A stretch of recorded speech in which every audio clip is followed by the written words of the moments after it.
Ciao tutti e benvenuti rossoneri. This is your boy Ari. This is your boy Liot. You're watching the live watch along for the Derby Della Madonnina, the most important Derby Della Madonnina in how many? 10 years, Liot? Yeah, 10 years, man. Probably that long.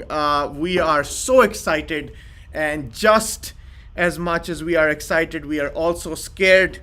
But hopefully, this live will help us because we have a community watching together, and through thick and thin, we're together, right? Liot, how are you feeling before we get into the lineups? Just what was your feeling when you woke up this morning? I don't know, man. It's been so long, so I'm happy to feel like this, like Right? uncertain and First kind and of foremost, just nervous. grateful to feel like this.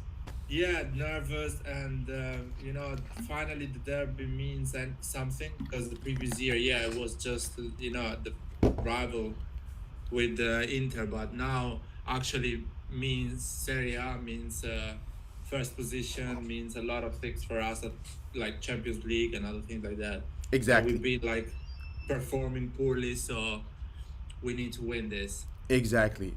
We absolutely need to win this chat. I want you guys very active today. We're gonna be going back and forth a lot.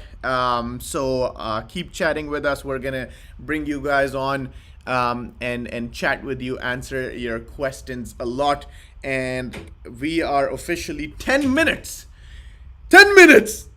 before the start of the most important Derby della Madonnina in a decade, and I will now read the lineups and see what we have here, ladies and gentlemen. I'm here, Um, man. Sorry, I had to no open the problem, no door. problem. Let's see, Liart. We will go. What do you want me to start with Inter or you want to start with Milan?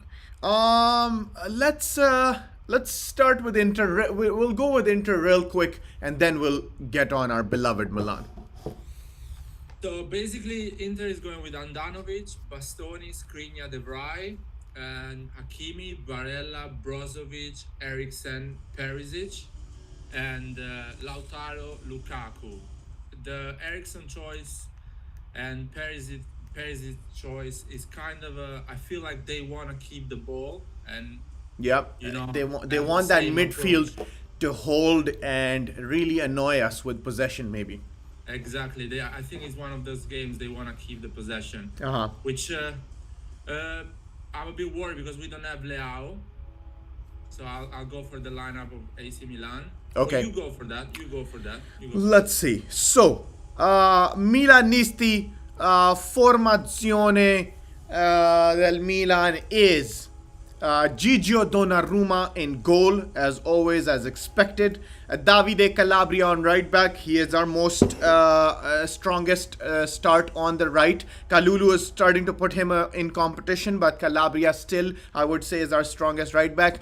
Kier and Romagnoli as center backs.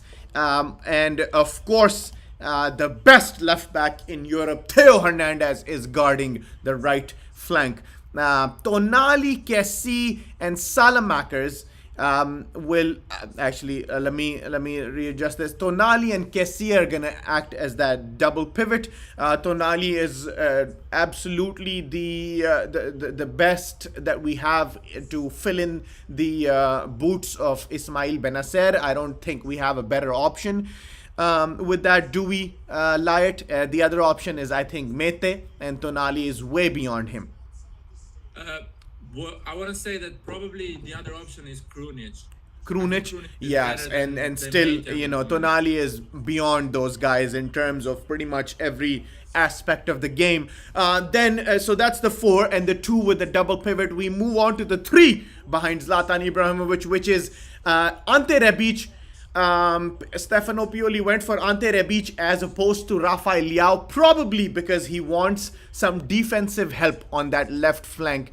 With Theo and Leao on the left flank, there's too much of an attack and really no defense, which in turn puts a lot of pressure on Alessio Romagnoli.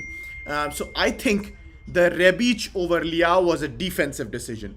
Then we have Çalhanoğlu as the trequartista, which is also understandable. He is our best man for that number 10 role. Salamakers on the right wing, not Castillejo. Salamakers has been a little shabby lately. Lyot, we really need a performance from him today. Yeah, we need the performance for everyone, especially from him, because it's the link between Yeah, the exactly. midfield And he's the been off his team. game. He was starting to become a fan favorite, but he has been a little off his game. I think for the duration of 2021, since we've started to get down in this slump, and then of course in our sole striker position, we have Zlatan Ibrahimovic, the 39-and-a-half-year-old. I think it's a strong squad. Forza Milan. I'm going to read some comments real quick before we get into this game's analysis and the kickoff. Lyot, let's get some comments in while I'm gonna go ahead and post this live on Twitter. What are the comments saying? Let me check 1 second because I was looking Sure. at some other details. Yeah. I was looking actually to the bench, and we have Brahim Diaz on the bench, Okay. which is something interesting. Always an interesting backup for Hakan, right? Or even sometimes he could, even fill in for if there's desperate circumstances, he could fill in for Rebic as well. Yeah, it's like a good option for the last 15 minutes if the game is not going under this direction we want.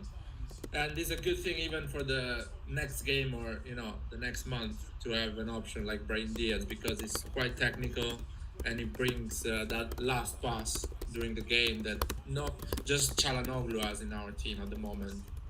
And about Rebic, I think is the best option to actually help Theo Hernandez play better, because every time Rebic plays, Theo Hernandez performs way better than with Leao or anyone else. So I think that's the choice. And let me see some comment. Okay, of course, Forza Milan. Forza Milan! Thank you to everyone for being here in the live. And let me see if there is any question.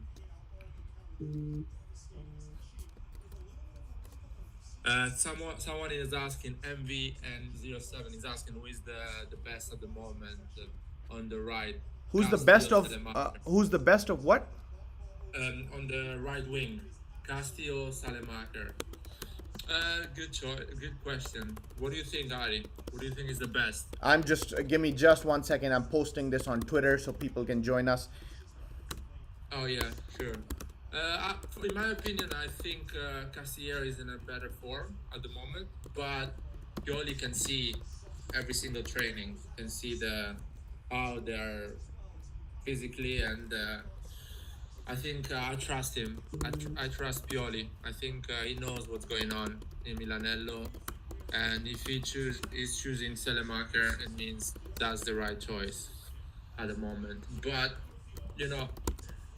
I still think Leao can be a great option on that right wing with Rebic together, and give more option to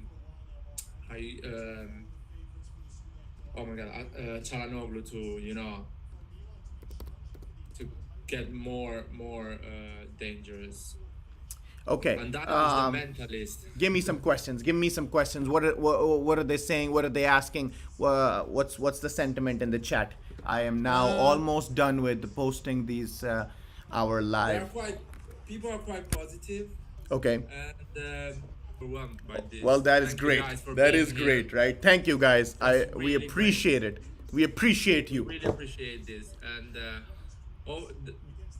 I hope, I think every Milanista wants to be a great game and to play proper football, Yeah. Above anything else, we want the desire to be shown on the field. Nothing like we saw against, let's say, Spezia, right? Yes, exactly. We want to win, lose or tie, right? We want the heart out there. We want grinta. We want to see that our boys tried their best.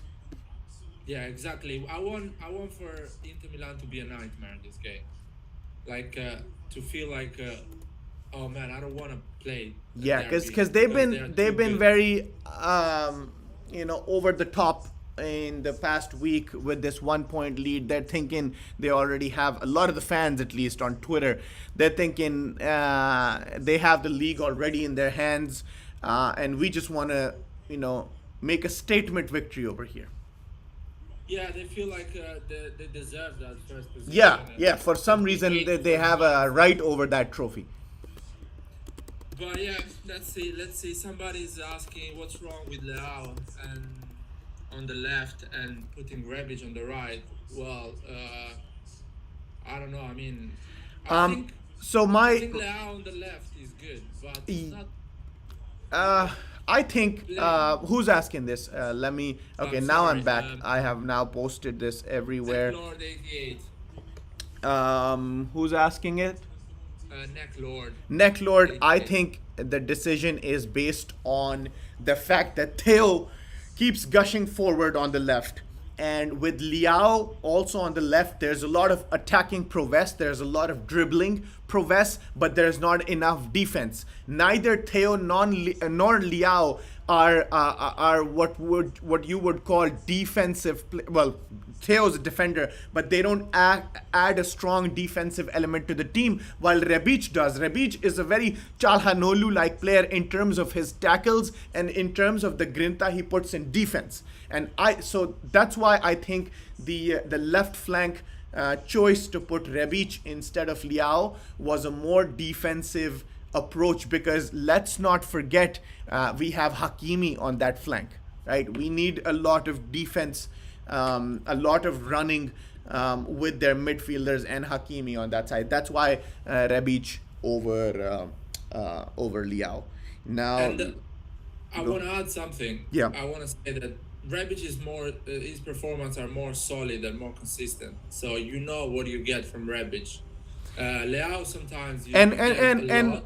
true, and just to emphasize your point, I think what is equally important is that Rebic never gives us a lazy performance, while Liao time to time has given us performances where Rebic, whether he scores or not, whether he sucks in front of goal or not, he always puts in a shift on the left hand side, right? And that's missing from Liao, the consistency.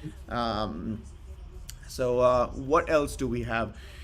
And Kalulu, I think Kalulu should be an attacking right back because he is also a good defensive. Yeah. Kalulu might feature in today as well. Let's see what's happening. Walid Irfan says, hello, Ari. Ciao, bro. Handanovic, the mentalist. Handanovic. I hope that Ibra gets the better of him like no one has ever gotten the better of Ibra.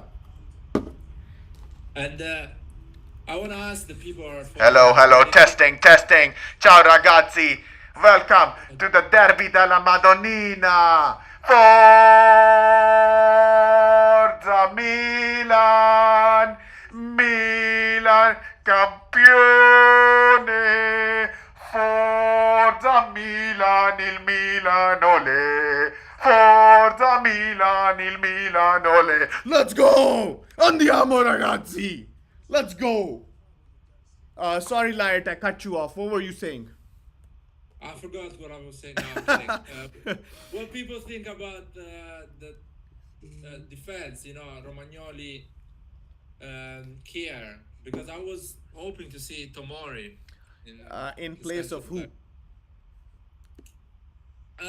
To replace Kier, in my opinion, because it's been like not 100% physically. So I'm worried maybe he's gonna get another injury or suffer against Lukaku. Yeah, we definitely don't want another Benacer happening over here, or not even Benacer. The same thing happened to Kier earlier, right?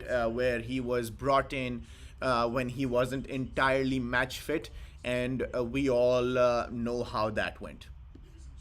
Yeah, So and in a game like this, if a player is not feeling 100% for, let's say, for 3 minutes, you yeah, can get a goal. that's true. That's true. So it's really dangerous. But There are fine margins in this game. Very fine. I Okay, I'm still, gonna start the clock. Give me 1 second. We now await the whistle of Daniele. What's his name? Very big Serie A referee, has managed some big games this season and the season prior. And the ref blows his whistle. It is kickoff. Milanisti, Forza Milan. Let's go. Let's get this win. Let's get this win. I will try to commentate and also talk with you guys. But if we digress too much, let us know. We don't want to digress too much. At the end of the day, we want to talk about the game more than anything. So we often get very distracted in these live streams. Let us know if you want us to focus on one particular thing, and if we're not doing that. Chalanolu and Rebic wins a ball back in midfield in a very Rebic-like fashion. I hope that we press, as you were saying in the podcast, Liart. The press against the Inter Merda is very important. Is more important than anything today. yeah, true. And they are in a good moment, so we need to press them. We need to make them feel like we're gonna give them a really hard time. We basically cannot let their midfield feel any sort of comfort in this game. Any sort of comfort we allow them, they will capitalize and take full advantage of that. And I want to just say to people, it's really hard to commentate the game because it's such a important game, and we are Yeah. Milanisti like them, so it's really not easy to. Yeah, exactly. So let us know if you want us to do something in particular, if you want us to focus on something. Lukaku inside the D. Barella crosses it in. Goal kick to Milan. Inter were trying to push on goal a little bit. Nothing serious came out of it. Barella crossed inside. And I'm pretty sure that was a foul on Calabria. Goal kick, Milan. Calabria, Giulio Mucci says Calabria hat trick. Yeah. RIP headphone users. Yes, it will be loud. I will be very loud today. Which reminds me, I did turn on my match cam. Well, some people are saying put the game on, and we cannot do that. Sorry. Yeah, But wish as again when we get to 10,000 subscribers, we'll try to help you guys out in that with some illegal streams as well. Right now we have to stay legal because we're not making money right now. Yeah, we need to be careful. Okay. Milan trying to break away. Zlatan almost inside our own halves, trying to dictate the play over here. Salamakers trying to find an opening back to Zlatan. Zlatan to Tonali. Tonali back to Salamakers. Milan playing around on that right flank. Back in defense. It's okay. We can always pass in defense. Just make sure we can get a comfortable hold on the ball. If we can be comfortable on the ball, if we can show Inter that we're comfortable on the ball, that's bad for their morale and their confidence. And if we can hurt their morale, that will stay. That sticks for a good 10, 15, 20 minutes. And we can take advantage in those 10, 15, 20 minutes. Oh, it's gonna be a difficult game, man. Indeed. It can't be easy. The two Milan sides are separated by 1 point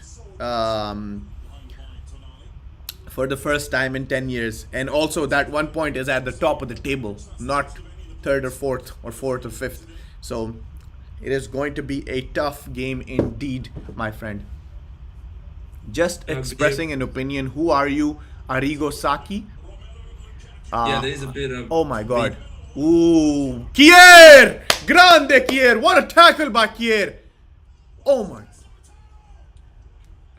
I'm kind of a 30 seconds behind you, man.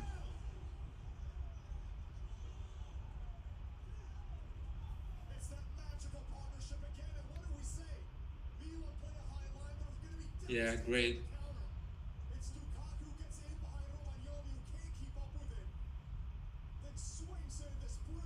Are you still there? I am still there. Did you just see what happened? No, I'm watching it now. Well, you're not gonna be happy with what just happened. I know, I know. So, Lukaku's about to put in the cross. Um, it was Calabria's guy. Well, actually, no. Calabria was trying to defend the guy who was coming in from behind, and Lautaro Martinez was alone. No one with Lautaro Martinez. Open free header. Fuck! Of course he's going to score past Donnarumma. What the hell? How's he getting that kind of space? well, man, That was on everything the starts from communication of Romagnoli, Kier, and Calabria. everything starts. All the problem is when Lukaku runs and goes easy to Romagnoli, just giving 5 meters back. And then our defensive positioning Yeah. gets messed up. That's why I'm saying you need a fast player like Tomori on Lukaku. You don't need a physical player on Lukaku. Physically, there is no defender strong like Lukaku. Oh, You're not Lautaro gonna is find. inside the D again. And wow, okay. Inter are looking to have gained a lot of confidence with that early goal.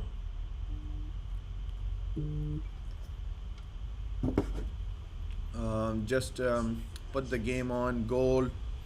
Inter scored lame. What the fuck, bro? That defense was crap. That defense was crap indeed. Um, this is not a good start. Inter now have the ball and are passing around the midfield area, trying to impose a little confidence in this game, something we really should not let them do. Man, Lukaku's cross was so brilliant. His the way he created that chance, that was all Lukaku. Yeah, man. Romagnoli cannot keep up with Lukaku. I'm sorry. I mean, you need a fast defender. I don't know what's wrong with Pioli recently with this Because he's choice. capitano, it's there's a pressure linked with But your. at least play with Tomori or put someone fast on Lukaku.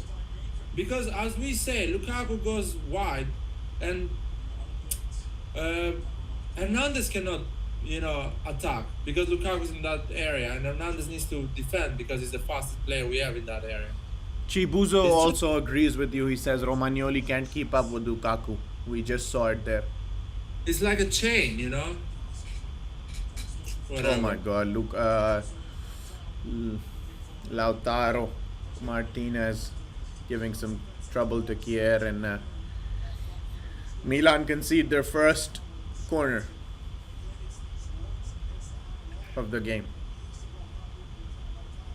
The pace of Lautaro and Lukaku is just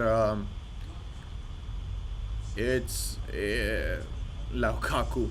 The pace of Lukaku is going to really hurt us, and I think you're right. I think we are going to start missing Fikayo Tomori a lot in this game. And another thing I don't understand, AC Milan goes for a 1v1 good defender, with pace and everything, to be strong on a 1v1. And Pioli is not putting in the field. I don't know why. That's true. I mean, if you want to tactically address the situation of a center back, then Fikayo Tomori is the answer to what's happening right now. Well, we're gonna suffer now. And this is the thing I didn't want it, for us to wait them and defend. That's not the way you approach a team who is in a better shape than you. And Milan has never been good on defending. Historically, we've been good on building the game than defending. We don't Well, like to park the bus.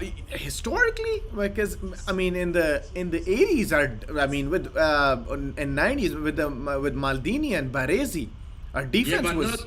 not parking the bus. We never Oh, park the bus. We always oh, been with a oh, high oh, you mean pressure. by that? Okay, yeah, yeah, yeah. Yeah. We've We've never never been good been at a. weighting the team. Like Mourinho when he won the treble, Yeah, being 11 players in the defense yeah, against Barcelona. yeah, We're yeah, never yeah. gonna do that. So I don't know, but yeah, let's see. And Tomori still, speed. again, really poor on Vicky the says build up. Martinez and Lukaku too fast for our CBs.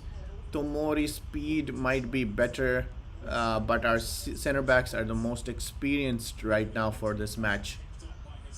Um, you know, Mr. Mucci, you have an argument here. Our center backs are experienced, but then again, in the modern game, and especially in a game like this, sometimes you have to make the sacrifice. Sometimes the speed will, in some games, the speed will give you more than what experience will give you. The space is something a defender cannot improve. Um, so, I'll have to disagree with you. Even though I understand your argument, I think sometimes at least one of the having at least one of the two center backs as someone who can chase a pacey dribbler is important. I don't know. It's Loud. this experience thing is I don't buy this. Simon Kier gets the first yellow card of the game with a very, uh, um, you know, careless tackle on Lautaro Martinez. Lautaro basically dribbled past him and was running to create a breakaway straight at um, the Milan defense, which didn't include Kier. And Kier, Anyway, while we're not tracking playing back, well. committed the foul. We're not playing well. And going back to the experience, when we talk about experience now, Come on, we take the ball, get the ball, keep the ball. Get a string of 10 passes together so you can build some confidence upon it. I need 10 passes together. And Calabria puts it out of bounds. The Nerazzurri have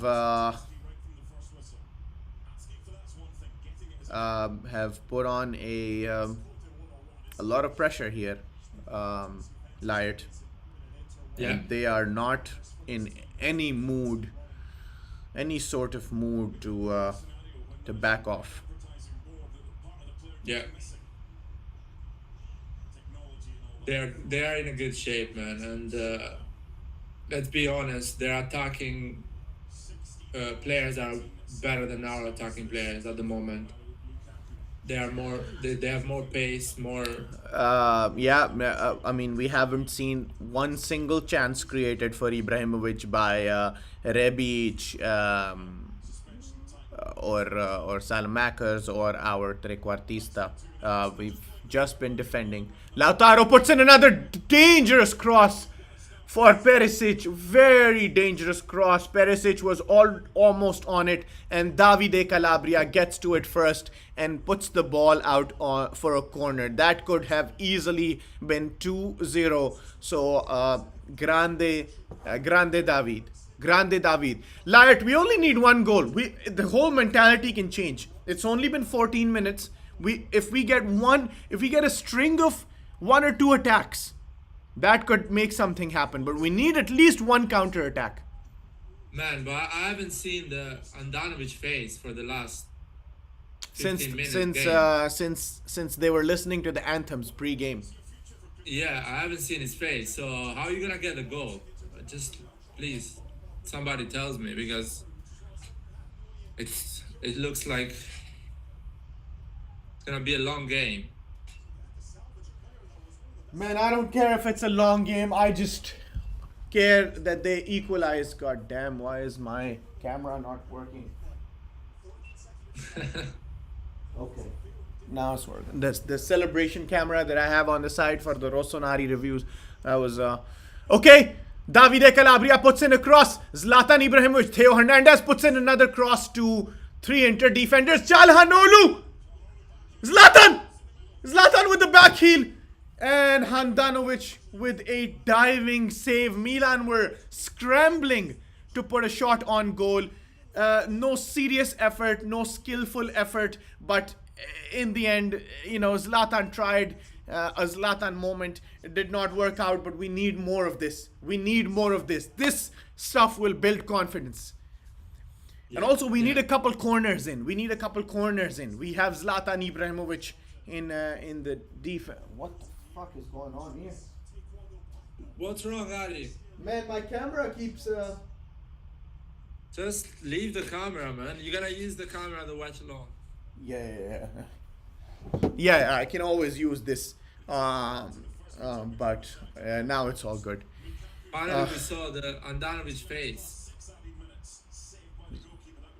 Finally, we saw Handanovic, his gloves and the face. But let's go, Milan. Come on, let's build on this. We have now one attack under our belt. So we can at least say that, in the first 15 minutes, we didn't attack at all. We're not going to say that anymore.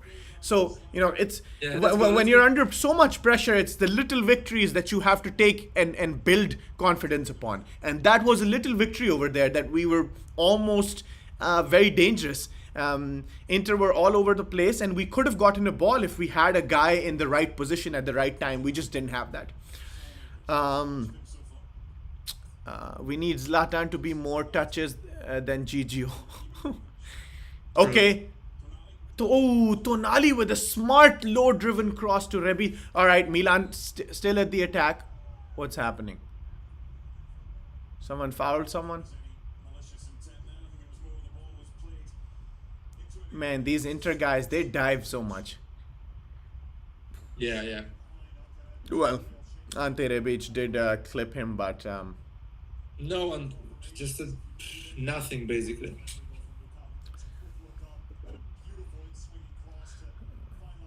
It's Barella, of course.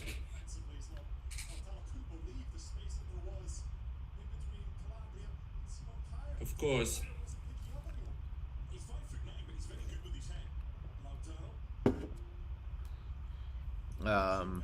We need Zlatan to have more touches than Gigio. Yes, we do need Zlatan to have more touches than Gigio. That would be a shame if that wasn't true at the end of the game. Kessie, we need you and Tonali to play around this press. Okay, Milan with some space now. Davide Calabria and Tonali trying to find something on the right, and Salamakers loses the ball. Oh wow, foul against Milan. I thought Tonali fouled over there. Kristen Pazmino says, who you think can improve the game after the second half? Mr. Pazmino, it's a little too early for that question. We will answer that question around the 40th minute. We will put that question in and definitely get back to you, but we need to see a little bit more. Things can change in the next 25 minutes. So I'm gonna hold your question off to answer closer to halftime. I like the way Tonali is approaching the game. Yeah. I think it's focused, and it's because it's not easy for him. It's the second derby. It's still a young player. Yeah, and a lot of experience. Yeah, and these are performances that he wasn't expecting to be in the lineup for. It's Benacer getting it injured. Okay, Inter are with the ball with a lot of space in the middle. Lukaku and Lautaro stuck to Alessio and Kier. Kessie commits a foul on Hakimi. Hakimi kind of pushes Kessie back. trying to be a dickhead, like all of them are. Yeah. Forza Milan, come on, boys. Come on, ragazzi. We just need one goal.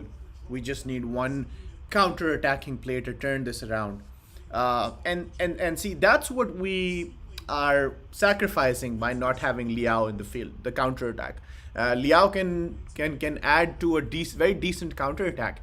Um, but Theo and Rebic can also create a lot of speed and vigor in out of nowhere if given the right amount of space. Theo needs space to run. If they don't give Theo space, then Theo is not a it looks like he's a good dribbler, but he's Zlatan protects the ball from the free kick. Lukaku and Lautaro combined. Lautaro could not get his foot on the ball. And it was again a very almost dangerous attempt on goal by Inter. Oh, Lukaku 1-on-1 with Romagnoli. Shot off target. Goal kick, Milan. Christian Pazmino, Joel. Honestly, I'm just so proud of the team returning to the top four of Serie A after so many years. That's a good attitude to have, Joel. A lot of people are gunning for the team and Pioli right now, and they are taking what our success for granted. A lot of people are feeling entitled, and so that's a very good approach that you have. We should be humble right now and very grateful. And let's hope that the team gives us. Okay, someone's about to get a yellow card. Theo and one Merda player just crashed. Hakimi. Theo and Hakimi crashed into each other very badly. Could have easily, any one of these guys could have easily been badly hurt, because that was a very American football-like tackle. I think Hakimi is about to get the yellow card. The ref is waiting for Theo and Hakimi to get up. Yep, Hakimi gets the yellow card. Fuck Hakimi. Inter Merda with another yellow card. Let's go. If they can get a red card in this game, that would be very sweet. That would even the playing field out with that Ibra red card that happened in the previous derby. Yeah, it's That Ibra red card really changed the course of the whole game. yeah. I mean, at the moment, I don't mind how AC Milan is playing. I'm Me neither. It's except for that one attack that led into the goal, they haven't done anything that's very stupid. Romagnoli and Kier look to be finding their ground. Luciano Spitaleri says, "Ciao Ari." This is one of the very dedicated fans we have at Rossoneri TV. Ciao Luciano, hope you're doing well, man. Joel says Theo deserves to be called up for the French national team. Absolutely. I'm fine with him not being called up right now because I don't want the international breaks to take energy away from Theo. But for the Euros, absolutely, Theo should be in the French national team. yeah, no. Okay, Milan attacking on the right. Zlatan making something happen. Salamakers on the right flank, trying to put a cross in. Puts a cross in straight into the grateful hands of Handanovic. Oh wow, Handanovic puts in a ball for Perisic right in the middle of the field. Lukaku going 1-on-1 with Romagnoli in the D. Lukaku takes a shot blocked by Theo Hernandez, and Barella is now pushed out on the right side of the field by Theo. Good defending by Theo Hernandez. Good controlled defense from Milan.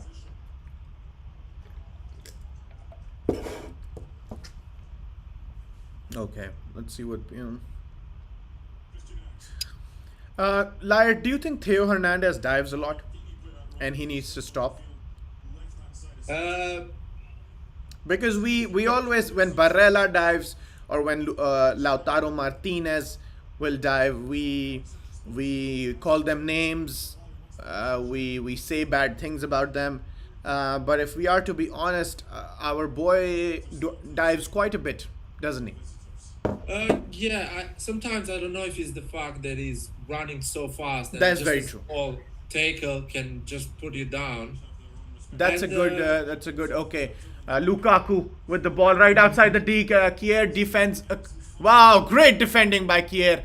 Great defense by Kier. Romagnoli makes sure Gigio gets the ball. Um, grande Kier. Grande Kier. yeah, gonna be no. Going back to the diving thing. So if you're running fast and there is a tackle and you kind of a dive or you just go on the ground, I can accept that from any player Yeah, because it's it's you fast. don't It you don't happens. want Yeah, to get injured as well, so yeah, you want to yeah, preserve yourself. yeah, yeah, yeah. But when the game is slow and somebody comes close to you and you die, I hate that. Zlatan. Ooh. Zlatan gets across, but could not get his head around the ball. Very true, Light. Theo Hernandez does have a very good excuse because he runs faster than pretty much most people across Europe, most players across Europe. So um, Theo does have an excuse, but these guys, Lautaro and Barella, they will dive just left and right. It's like a fucking United States Olympics diving team or something like that. Yeah. Oh my god!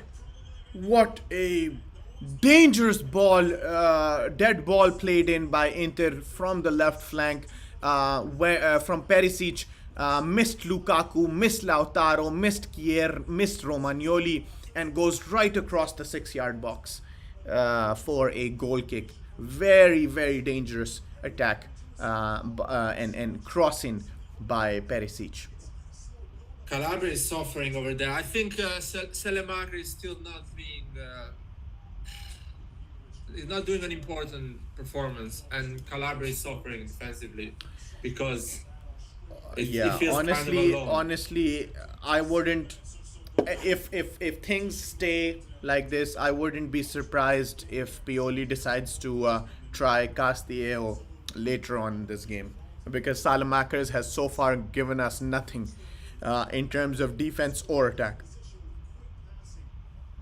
Yeah, no, it's because if you think Calabria suffers because Perisic doesn't need to get worried to defend because Salemaker is not being effective, and that Barella going in right in front of the D. Perisic, Milan. Oh wow! What an interception by Kier. The ball was going right to the left foot of Lukaku inside the 6 yard box. A pass from Perisic through the legs of Davide Calabria, blocked by Simon Kier. Grande Kier. Grande Kier. For three times this game now, Kier has been very essential to a potentially goal saving block. Inter taking the corner. I don't think we're gonna last long if we keep playing like this, like with this space. We are giving a lot of space to them. Zlatan gave a look to Bastoni. Donnarumma's hands, straight into Donnarumma's hands, the corner. Donnarumma, oh my god, Donnarumma plays it to Theo Hernandez for a breakaway. But gratefully, luckily we got a foul out of that. Otherwise, that could have turned into a dangerous situation.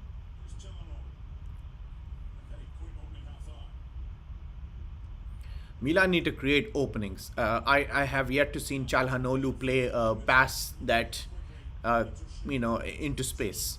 So clearly we're not being able to create any direct play from passes. That has yet to happen. Okay, Calhanoglu to Theo.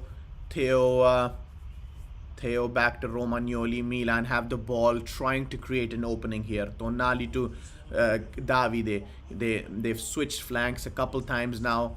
Salamakers with some quick passes. 1-2 with Kessie, and the ball is back now in defense with Kier. Come on, Milan. That's a nice string of passes. Let's make something happen. Let's make something happen. Luciano says Kier number one. Numero uno indeed. He is He's good, yeah. very good. Vicky says we are playing so much better now. Definitely better than the first 15 minutes. Agreed, Vicky. Kier is carrying our defense. We need Liao to come on at some point in this game.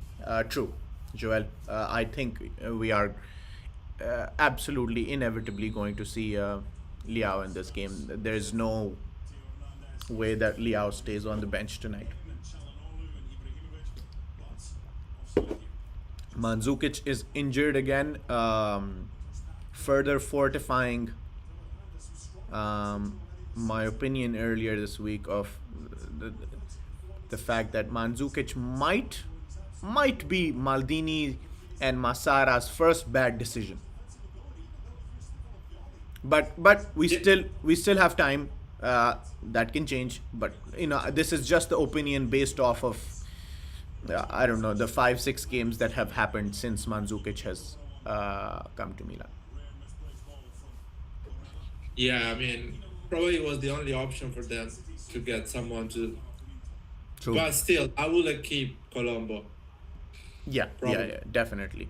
Lorenzo Looking at Colombo how's the and Colombo. Daniele Maldini really need to pick up their, they need to do something like a change of mindset and gameplay, and because Milan really need at least two people next season that just step up and that Milan doesn't need to spend money on, so that they can focus the money on other more expensive signings, right? So we need Maldini and Colombo to provide us something out of the Primavera to help us, because if we are going to the Champions League, it's not just the transfer market that is going to help us out. We are going to barely buy, one, maybe two quality players of good money. Other than that, it's going to be either loanees, free transfers, or our Primavera products. So really need Maldini and Colombo to write their fate in Milan for next season. Ooh, Theo Hernandez takes the shot and goal. Oh my god! Oh my god! The goal was open. That side, at least, that left side of the goal was completely open. Oh my god. Theo Hernandez almost. Man, that was so close. Handanovic had nothing to do. He was completely baffled, and Theo. Oh my god, that was just unlucky. Very smart shot by Theo. Good awareness about the positioning of Handanovic. Great shot taken by Theo, just off target. Wow. Come on. Milan need to play more like this. So close. Yes. Yeah. Mucci. So close. Okay, Milan attacking again. Salamakers on the right, looking for a cross. Puts in a cross. Defended by Inter. Back to Theo. Theo to Kessie. Kessie looking to create some space. Kessie with a very bad cross straight to Handanovic. Ali, if we're going to play like this, we need more quality up there.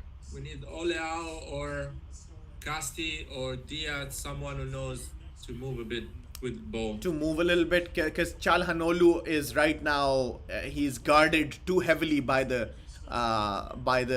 players of Merda. He's too heavily guarded right now.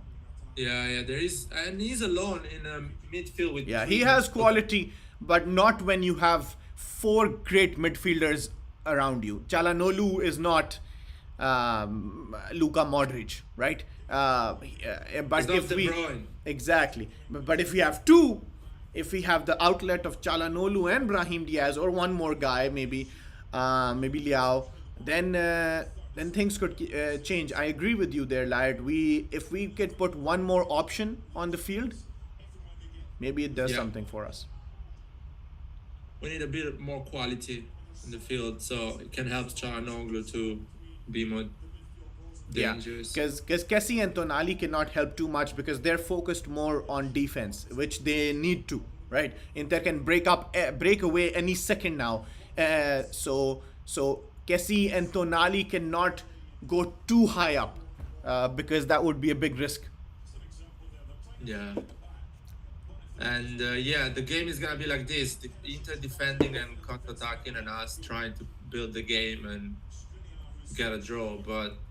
And that's dangerous. I don't like it. It's because we're not good at building the game, and they're really good at counter-attack.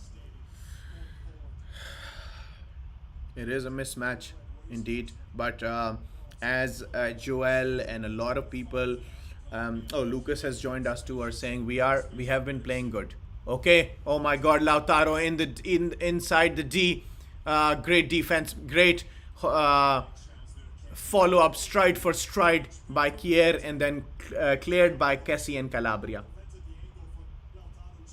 Good defense, Milan. Yeah, come on. Here we need to press high. Yeah. See, in this situation we need No to press. high. There's no press. Inter has There's tons no of space. press, and that's in the first part of the season we were doing so good on this type of game. Perisic with Pressing tons of high. space. Now we don't press high. Perisic with tons of space. Oh, takes a shot at goal. Gigio Donnarumma with a diving save.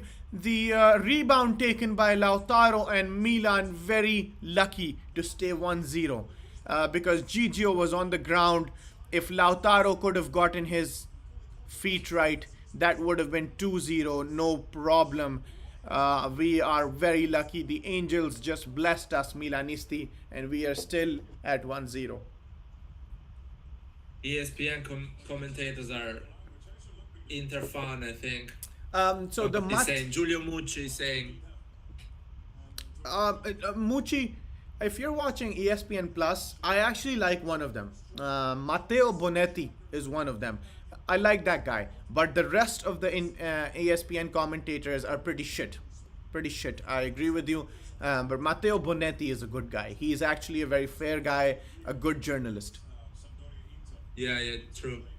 And he knows about Serie A. Yeah, I feel like yeah. some other people, they just come being there but knowing. Yeah. Oh, Oh, Chalanolu inside the D. What? Chalanolu went for the shot and not for a low. His two options were either a shot or a low-driven cross towards Ibra or the center of the D. He went for a shot. That's good. I see this Inter is a bit fragile now. Yeah. We Theo can do Hernandez to something. Ibra. Ibra to Rebic back to Ibra. Ooh, Zlatan takes the shot. Wow, what a fucking play. Let's go, Milanisti. Forza Milan. Let's go. Keep it like this. Definitely we need someone like Wow, Castiero what a Diaz. goal that would have been. The three headers from Calabria to Zlatan to Rebic to Zlatan. Wow, that would have been fucking amazing. Ari, would you risk defense of three defenders? Only if we are still down in come minuti 70 maybe. Not right now.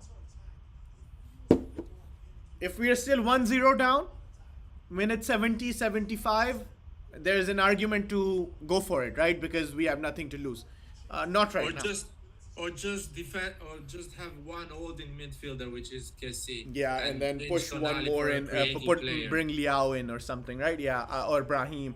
Yeah, but not right now. Maybe halfway into the second half, I would be fine with Yeah. that. I will be interested to see. It's gonna be- Necklord says Premier Sports is better, commentary is better, and unbiased. He's right. Premier Sports is indeed better. Sometimes they're also shit, but less shit than No, ESPN Rebic, no. for sure. Come on, Ibra. I think the best is us, man. No ESPN, no. It's me and you, man. I think it is us. We're missing one good, really great element in Roy, but I think Roy is about to be with us soon. He's definitely going to be with us second half. Oh man, this is an awful time for the West Coast. Oh man, when for Roy, I woke up at 6 a.m. For Roy, that is 4 a.m. That is just Roy needs to move to New York City. yeah. Early morning kickoffs are not good for Roy.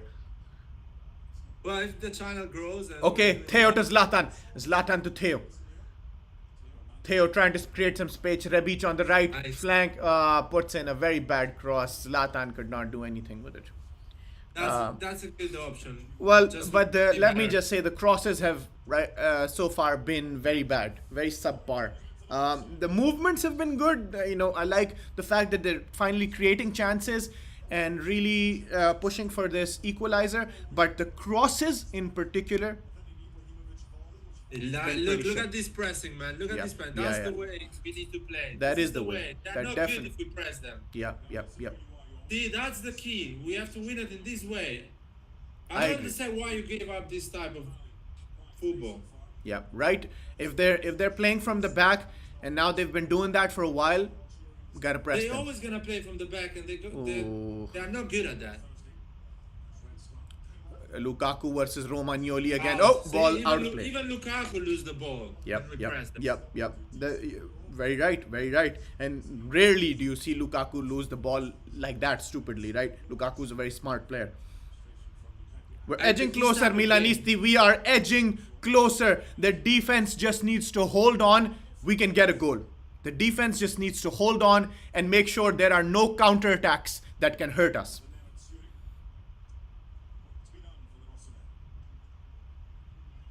Somebody needs to help Theo, man. Sometimes I feel he doesn't have any passing option. But also they load up Theo's side pretty more than they load up Calabria's side because they know Nice. that Milan attacks from the left a lot. Ooh, that was Chalanolu almost That to was a good Ibra. idea. Come on, Good guys, press, let's good press. them. See, we're winning the ball back. Let's go Milanisti. Let's go ragazzi, andiamo. We are pressing them, man. I like that. I like it. Keep pressing. I love Pressing. Good shit, Kessie. Wins the ball back again. Andiamo. 41 minutes. Come on, if we can get a goal back in this first half, that would be paradise right there. Come on. Nice. Theo. Ui, almost. Great. Good press. I like that press. Don't let them play out from the back. And another thing, this type of game, if it looks like you consume a lot of energy, but at the end you get less tired because the opponent has to think more and they don't know where to put the ball. So you have always an advantage. If you break through and you start with this rhythm, you're always gonna have an advantage. And they are going to suffer. So hopefully we're gonna play like this even the second half. Hopefully, man. It's going to be very interesting what goes on in Pioli's mind in terms of substitutes the second half because we are putting up a fight with Inter. This is not a game like Atalanta or Spezia, which I'm happy about. Yeah. I just hope that they make me even Let's go, more let's happy. go, Rebic, let's go. Ooh, Come on. good Come stuff, on, Tonali. Rebic. Come on, Tonali. Go for the press. Come on. We have 3 more minutes. Go, Run it go. out. Run it out. You're getting a 15-minute break after this. Run it out. See, man. Ooh, See the press. nice. Zlatan. Come on, Zlatan. Çalhanoğlu. Good. Rebic. Good. Oh my God. Come on, ragazzi. Andiamo. Çalhanoğlu, come on.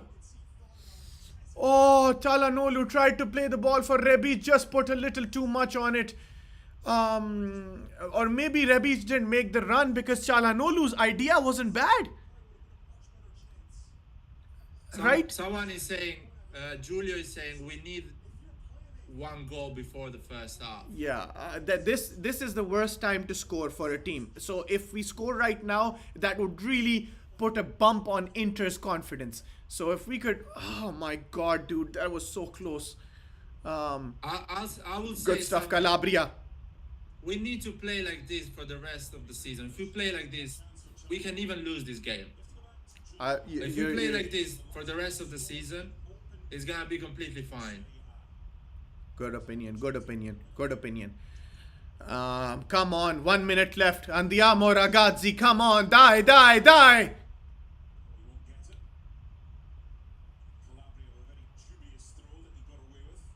Yeah.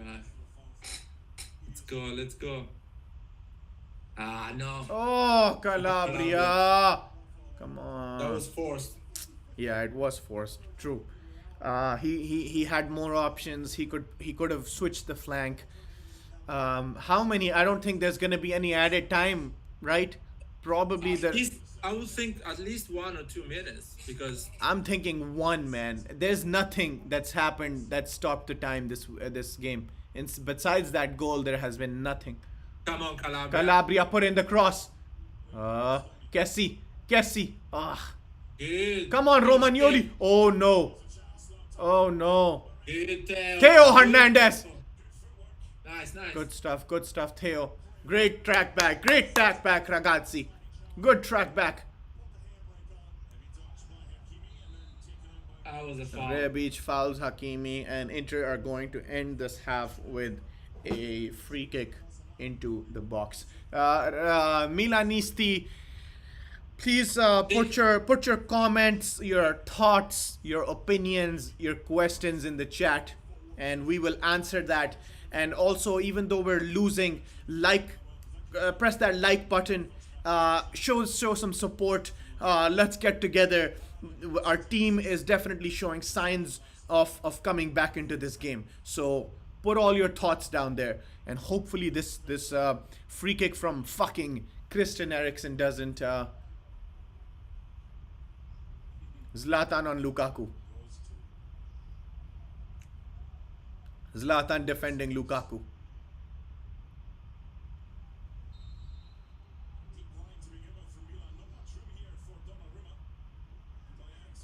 Ooh, that was scary. That was scary. He also kind of pushed Theo Skriniar. Yeah, he pushed a bit, But that push wouldn't have gone to VAR. All Anyway. right, halftime. I'm going to pause this clock. Milanisti, put your comments in the chat. Let's see questions, opinions about the next half, all of that. Put all of that in the chat, and we will answer. What I'll do today, Light, is I won't start the second half with his clock on 0. I'll play it when we hit 46 minutes and 40 seconds, so we can have a whole 90-minute clock today. Okay, we will wait 1 minute. I think Roy is coming in too for the halftime talk. Put your comments, questions, concerns in here, and we will answer everything. Come on, Milanisti. We all feel it. The goal we could have easily been 1-1 right now. We see it coming. It can easily happen. We just need. What do we do tactically over here? Let's talk in 1 minute. Let me see if Roy is coming in.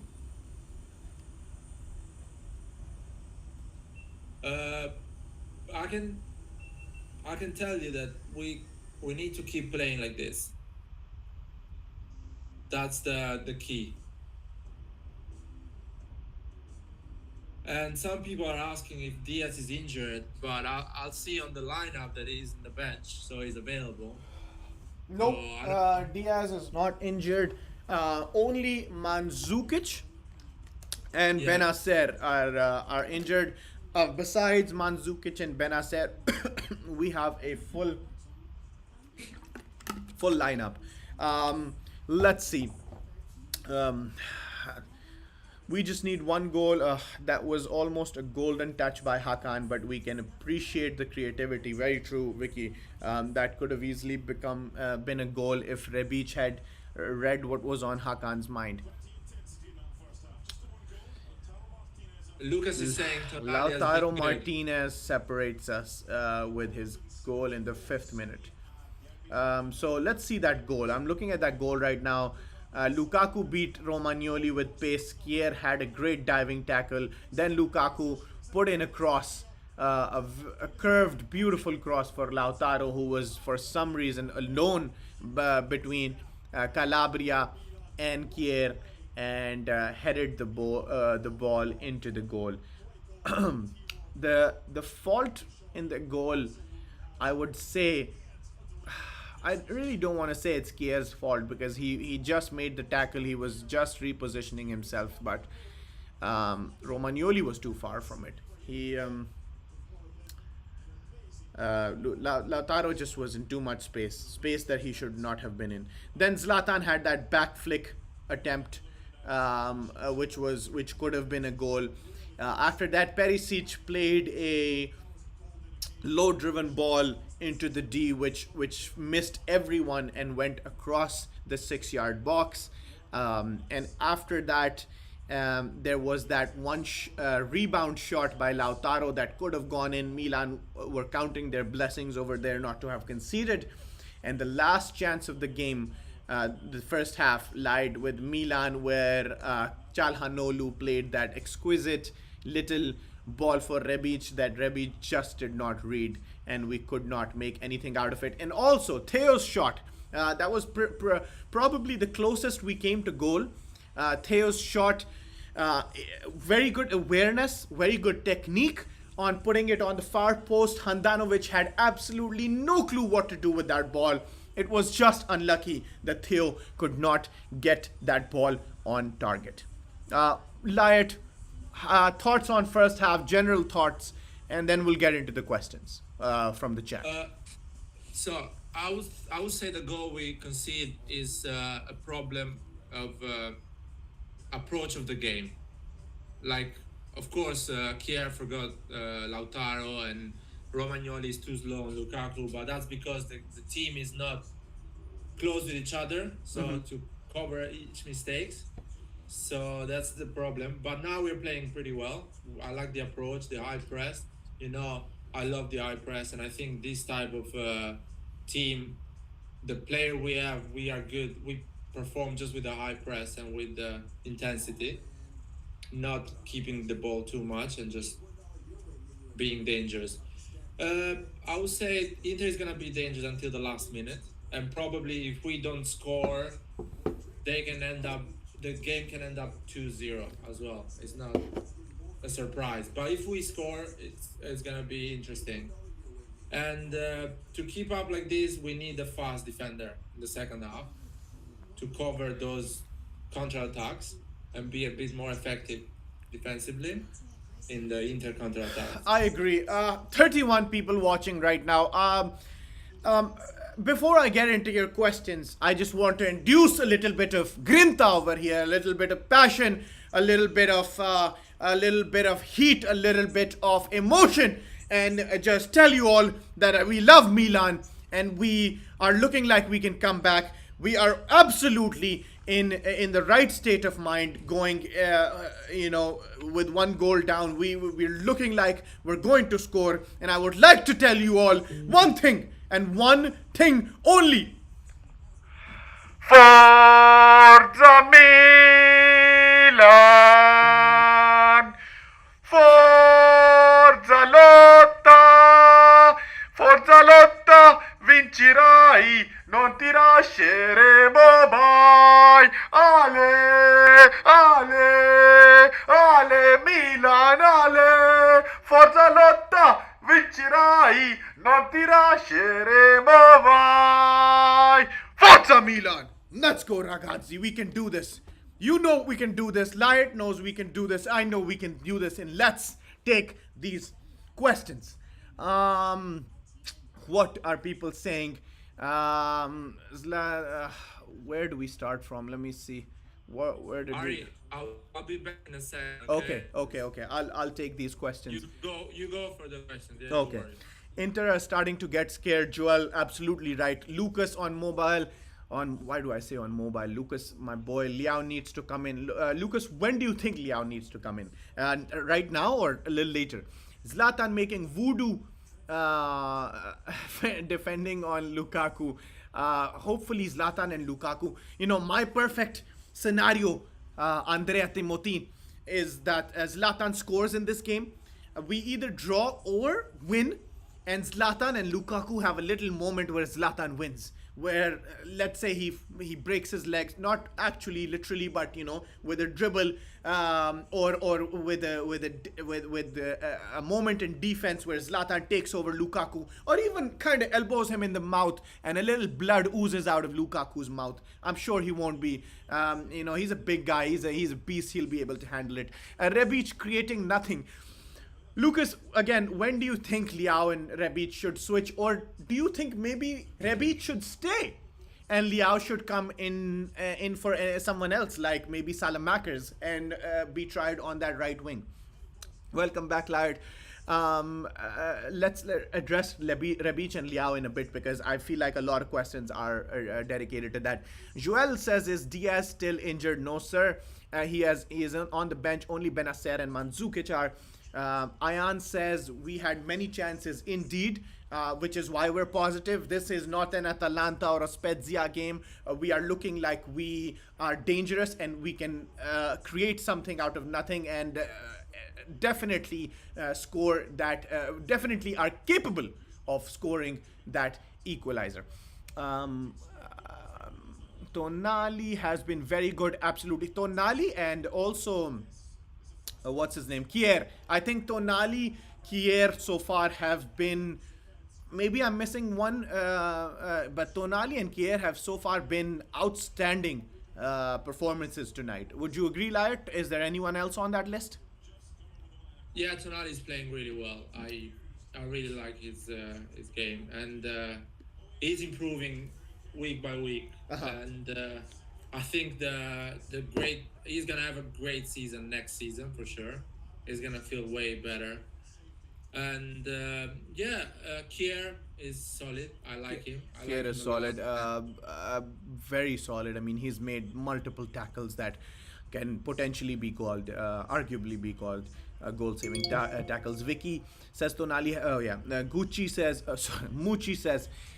If Leao goes in, he needs to play like he did against Juve when we came back 4-2. What a game that was. Leao had a masterclass, and you're absolutely right. Leao, if he shows up, he cannot be lazy. Leao, he needs to run for the... If, let's say, he comes on it, assuming he comes on at halftime, he needs to run for all 45 minutes and never be standing on the field. Simone has had a very good game. Yep. And we can't did Kier to get a second yellow. Oh yeah, Kier is on a yellow card, so Tomori is also an option. Lyot, would you like to see Tomori come in? Yeah, I mean, I feel like the game needs a player like Tomori right now, because, as I said, they are really dangerous in the counter-attack, so you need someone fast. Very dangerous, but also Romagnoli and Kier have so far handled it.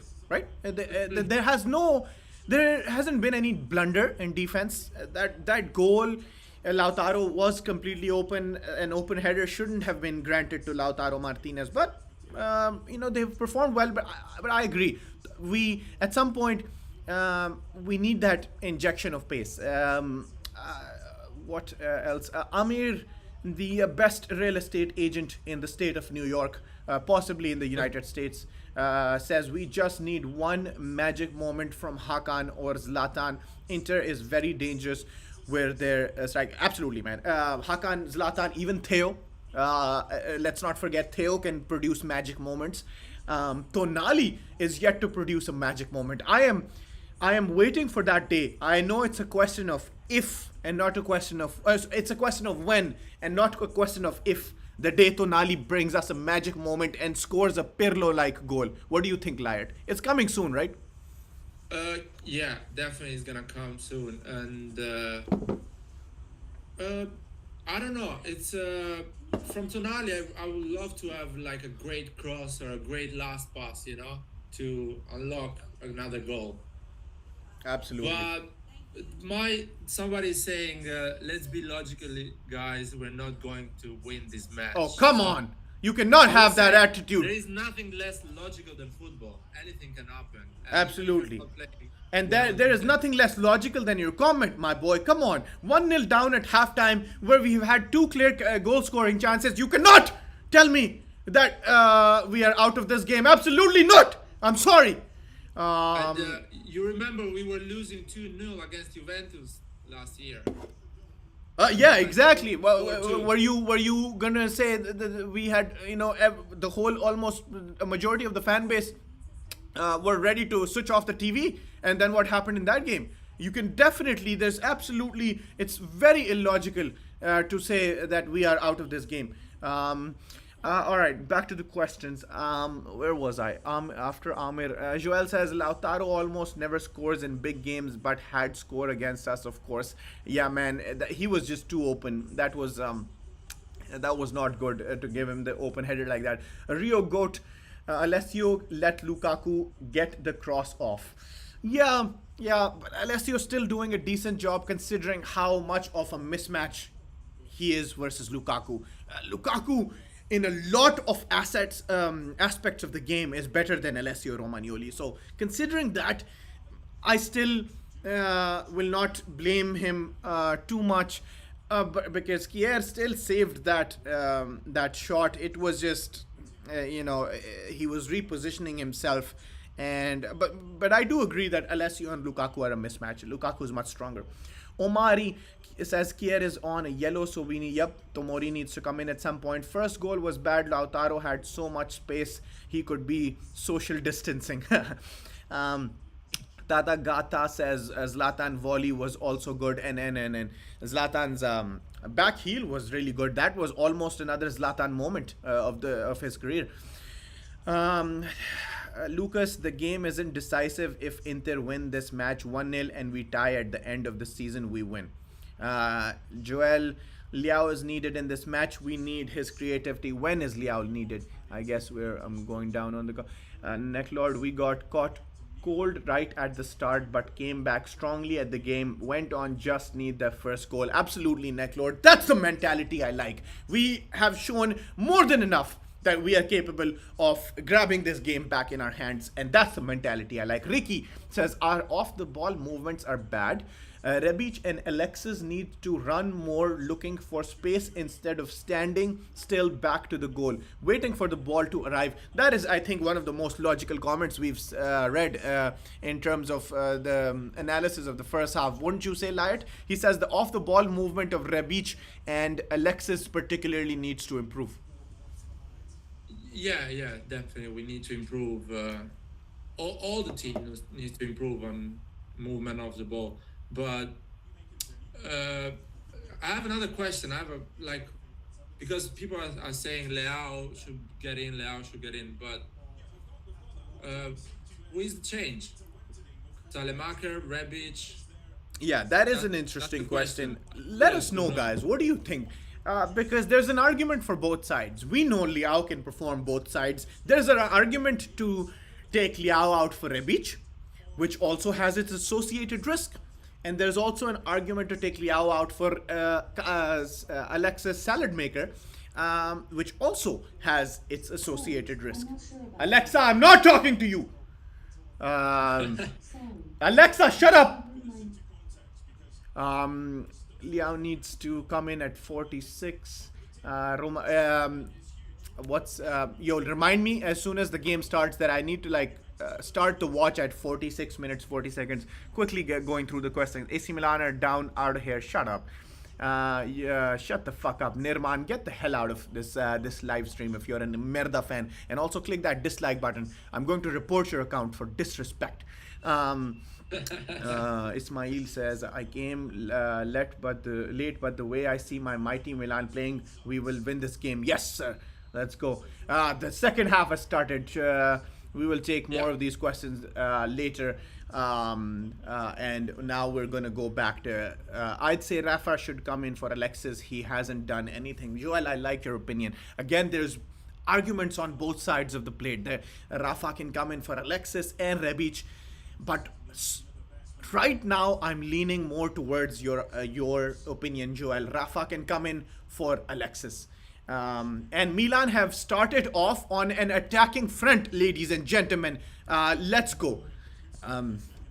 Already looking for attacking outlets. Hakan Çalhanoğlu to drive in a cross. Hakan drives in across towards Zlatan, doesn't get Don't Zlatan. lose the ball there. Theo Hernandez. Theo crossing from Rebic. Ooh, Rebic. Corner. Did the referee just give a corner? That wasn't a corner. Rebic clearly touched the ball.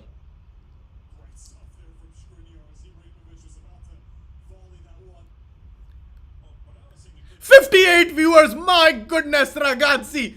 We are going crazy right now. Let's go. Forza Milan. Forza Milan. Hakan into the cross. Hakan takes the cross. Zlatan Ibrahimovic. Oh my god. Oh my god. Handanovic. You fuckface.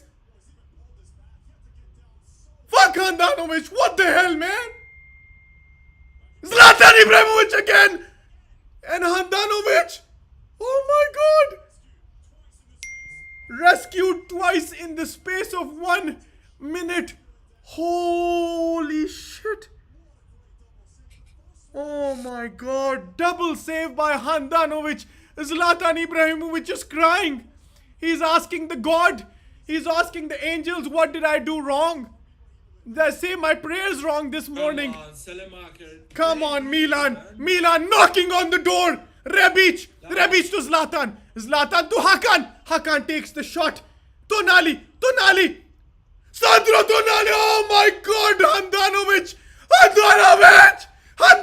What the fuck? This is a joke. Oh my god. This Inter team is a bunch of clowns. Yo, what the hell is happening? Handanovic. Let's go. Come on. Handanovic, what the hell, man? Calabria back to Hakan. Hakan looking at another cross. Back to Calabria. Calabria crosses the ball in. Handanovic again. Fuck you, Handanovic. Yo, what the hell is this keeper eating? He's on steroids. They need to drug test him after this game. What is he doing? Milanisti, we have 87 people on the stream. Thank you for joining. Click that like button, click that subscribe button, and click that fuck Handanovic button if you're with me right now. Man, I love this game, man. Dude, what a start. Grande ragazzi. What a start. Forza Milan. Forza lotta. Vincerai, non ti lasceremo mai. Ale Milan, ale. Forza lotta, vincerai, non ti lasceremo mai. Come on, Milan. Come on, guys. Come on. Theo into the cross. Theo crosses the ball. Oh my god. Yo, what is happening, Lyot? What the hell is happening? Man, that's the way we should play. That is the game. Yo, if we play like this, the Scudetto is within reach. My goodness, Handanovic. It's easy. Holy if we play like shit. this and we have decent amount of injury, I'm not saying the whole squad, but normal amount of injury, the Scudetto is easy. Dude, we can... well, I wouldn't call it easy. But easy, man. I would say it's within reach. I would say... So my opinion is the Champions League is the goal, is still the goal, and will remain the goal until we qualify. The Scudetto is the dream. That's how I look at it. Champions League is the goal. Scudetto is the dream. And if that dream comes true, wow, my mighty Milan, I will go crazy. I will buy a ticket to Milan that very day. 50 minutes in. Shit, I never started the clock. My bad. It just got too intense, Milanisti. It got too intense for us to handle. And I don't know what to do with the clock now. Just put it 50 minutes. Put the clock 50 minutes. I don't know how to do that, so I'll just start it right now, and we'll see what happens. Oh shit! Nice, Tonali. Oh, come on, guys. Oh my god, what a crazy first 5 minutes. My goodness. We Ragazzi. deserved the goal, man, We in those absolutely five did. minutes. Just so unlucky. We've been so unlucky. So unlucky. I Inter need to be counting their blessings. They need to be I counting mean, their blessings right now. basically, they've been playing just for 20 minutes this game. Yeah. I mean, I want the ragazzi to play like this. Nice Rebic. Come on, nice Rebic. Calabria trying to find some space. Salamakers turns towards the right flank, turns back towards the left, back to Hakan in the center Nice looking for one. space. Zlatan to Rebic to Theo crosses the ball. Zlatan tries a Zlatan scorpion kick back to Rebic. That was Rebic should have given a better pass to Theo. To in my Theo. opinion. Yep. Okay. Just a bit. It's okay. They're Better. scared. They're scared. They don't know what to do right now. Inter Merda are very, very scared. They're losing confidence, and right now is the best possible time to get this goal. Let me put my camera on real quick. Man, Tonali is playing really good. Really Tonali good. is low-key man of the match right now. If we win, Man, he has an insane potential.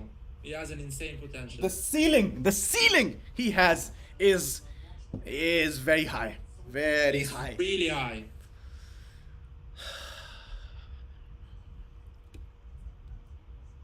It's like we need to wait for him. Slowly let him grow, and build a team around him as well. My goodness, what is the chat saying, man? I haven't even looked at the chat in so long. Okay, Inter starting to find their feet again. Lautaro Martinez takes a shot right at Donna, right into the grateful hands of Gigio Donnarumma. Come on, Donnarumma, fast, quick. Come on, Theo. Start quick. Wow, Let's go, Theo. Hakimi chasing Theo. Theo Hernandez to Rebic. Rebic looking for Come on, Theo, go and score. Theo. Theo goes for a cross and nothing comes out of it. Nice, man. They are really suffering. I Yup, like yup, it. yup, yup, yup. They're feeling each other. That's a foul. That's a foul. Wow, no foul? What the heck, ref? Come on, ref. My God, that's not even possible. Are you kidding me? Foul. Are you kidding me? Fuck off. God damn it. Insane. Oh my God, that was a foul. Come on. That's insane. Come on, Milan. Sorry, guys, the clock is wrong. Should I just stop the clock? That was foul. That was 100% foul. Should I just stop the clock? Just leave it like this, man. Don't worry. Okay.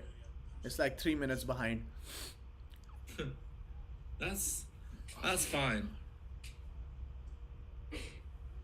Oh man, we're playing well. That's a great game for us. We're playing well. We are playing well. I like this. I love the way we've started this second half. It's absolutely phenomenal. We just need to keep it up. Just need to keep it up, and we have a guaranteed goal. Guaranteed goal if we keep it up. If Inter don't find their confidence again. Oh wow, Lukaku Nice, versus Kessie. nice, Zlatan. nice. Zlatan to Kessie. Oh, from Kessie. Oh my Oh, God. from Kessie. At least. Oh man. Oh my God! Great cross by Çalhanoğlu. Great header by Zlatan Ibrahimovic, and Franck Kessie could not get his foot on the middle of the ball. That's where he wanted it. He got it under, and we can't blame him. It was a very hard shot to take, especially with the defender also reaching his foot out. Is a God. corner. Selemaker got a yellow card. Salamaker's yellow card for what? Protesting? Yeah. Come that was on. a You're clear giving foul, players so- yellow cards for protesting in the Derby Della Madonnina, the most heated game in Italy. Come on.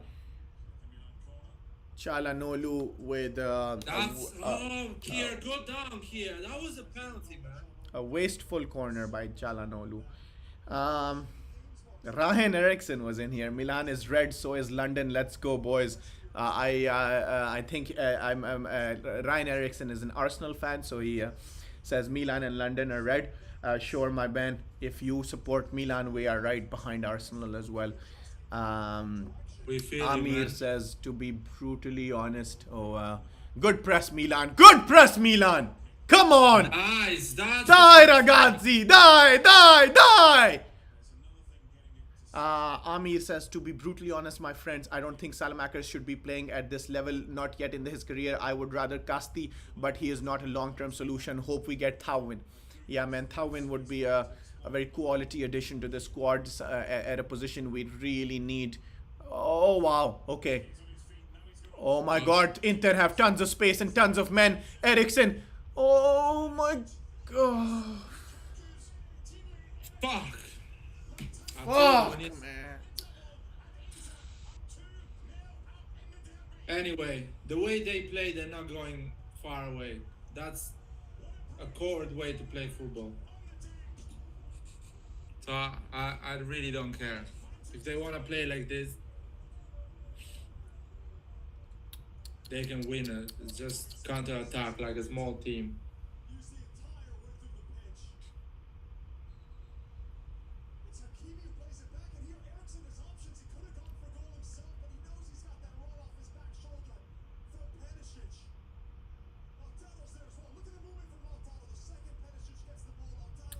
Great movement by Lautaro Martinez. He has he usually does not show up for big games, but he showed up tonight. And all the momentum we gained in the first 10 minutes of the half has been lost. But you know what? It's still 57 minutes, and we have time. We've done this before. We've come back from 2 goals down numerous occasions. We have won some. We have drawn many. So I still have belief, ragazzi. Let's still have the belief, because we know these boys. We know their potential, their capabilities. Man, this game is Andanovic is winning this game. Yeah, pretty much. It's because they are playing like a small team, counter attacking. And they Rebic, know they have the pace, and that's it. Rebic and Tonali. Tonali back to Theo. Theo Hernandez, do something, Theo. Theo to Rebic again. Chalhanoglu. Chalhanoglu to Tonali. Oh, Tonali. Oh my goodness, Tonali. Almost became a Neymar Jr. over there, Tonali. Look at the way they're playing, man. It's ridiculous. Anyway, Any substitutes? Do Oh. we have any? Do we have any substitutes coming? Do we have any substitutes you guys would like to see? Any substitutes you think could help Pioli and company I get will, this game back? I will change Selemacher for Liao? Leao, just because he has a yellow card. Yellow card, So yeah. I wanna- And at this point in the game, it wouldn't hurt to have a fresh pair of legs Yeah. that can create something out of nothing. And because they are counter-attacking a lot, I will change Kier with Tomori as well because he has a yellow card, and I want to end this game 11 versus 11. Yeah, yeah. That's the only thing. But Kier is playing, I mean, a great game. Kier is I playing don't- a great game. I hope that he's healthy and doesn't have any problems with his hamstring no more. Bad cross by Chalhanoglu. What is the chat saying? Inter getting frustrating. Tonali Somebody shining in needed this to go in that game. empty space. Put someone else apart from Alexis. He already has a yellow card, and we have past memories of him getting a second one because of his grinta. Mucci, very right. I agree with you. Liao should come. Got burned again from the weak side. Good point, Ricky. But it wasn't just the weak side's fault. It was just the counter attack, right, from Inter. Oh, come on! Man! They're like huddling around us. We need to like take a shot. There's no Neymar Jr. in our team. We can't dribble past like 7 players inside the box. Someone take a shot for God's sake. Corner, man.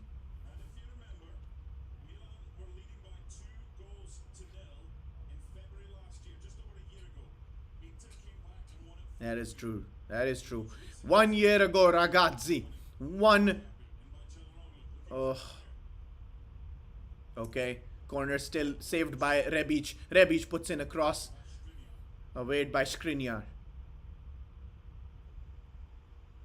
Kessie to Theo. Theo crosses it in. Handball? No, it's a corner. 1 year ago, Milan were 2-0 up against Inter Merda, and what happened in that game was very bad memories for us. But Merda came back and won the game 4-2 almost 1 year ago. So, can it happen again? Absolutely. Absolutely. I believe, you believe, everyone believe. Nice. What is this foul? Why? Zlatan, I don't know. Zlatan almost broke someone's face. He's giving some fouls with Oh, no come on, reason. Zlatan. Break his face already. I need another Marco Materazzi moment over here. Break someone's face. Preferably Handanovic. You know what, Ali? I want a goal 10 minutes before the end of the game. You have Like a what? 2-1. I want us to score 10 minutes before the end of the game so we can have a great, end game. You don't want us to score right now? 30 minutes before the end of the game? I would love to score right now as well, but I don't mind even 10 minutes. Oh my god, Lukaku in the D. Kier tackle. Oh, Donnarumma! Thank you, Donnarumma, Gigio. Lukaku got the better of Kier and Romagnoli. Kier slid in for Lukaku's shot. That was actually a dummy. He turned around and shot with his left foot. Donnarumma's knee came in to block it. Oh my god. All they can do is counter-attack. Mr. Banana. Luano says That's says what they can do. Vicky says Lautaro is okay, but Handanovic is man of the match. Absolutely man of the match. No question. Zlatan blocks the corner. Mr. Banana Man, it's not over. We did it against Juventus. Absolutely. We have time. We gotta have faith in La Squadra. Joel says if we lose this game, all I have to say it was a good run. Yeah, man, I am going to be proud of these guys. Hopefully they don't concede another one though. Zlatan on the end of another corner with his height and defensive capabilities. 2-0, wink, wink, wink. I don't know what the hell that is. Liao says, Liao, please. Yoel says, Liao, please. Pioli, bring him on. Yeah, we need Liao at this point. Alexis Salamaker is out. Liao in. Launa says, please make the Juve Milan 2-4 remake. Yes. Juve Milan or even Inter Merda Milan, both of those are even 3-2, that great remake. Hey man, even 2-2. Anything. 2-2, anything. Give me a point out of this game and I'll be happy. Come on. Come on, guys. They're playing well, man. Rebic to Zlatan. Handanovic, of course, will save that shot. Come on, let's put another striker. Put Leao in there, man, so he can fight with Ibra a bit in these crosses. Ibra is alone there. We need Leao now. Come on.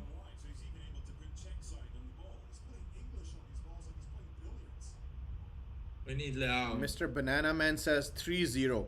I hope that you are wrong and this is not a... oh fuck, Lukaku is running at Romagnoli. And Lukaku makes it 3-0.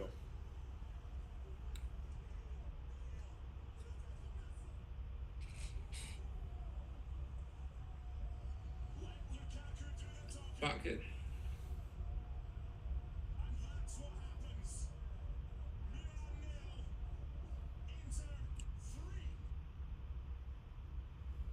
That's fine.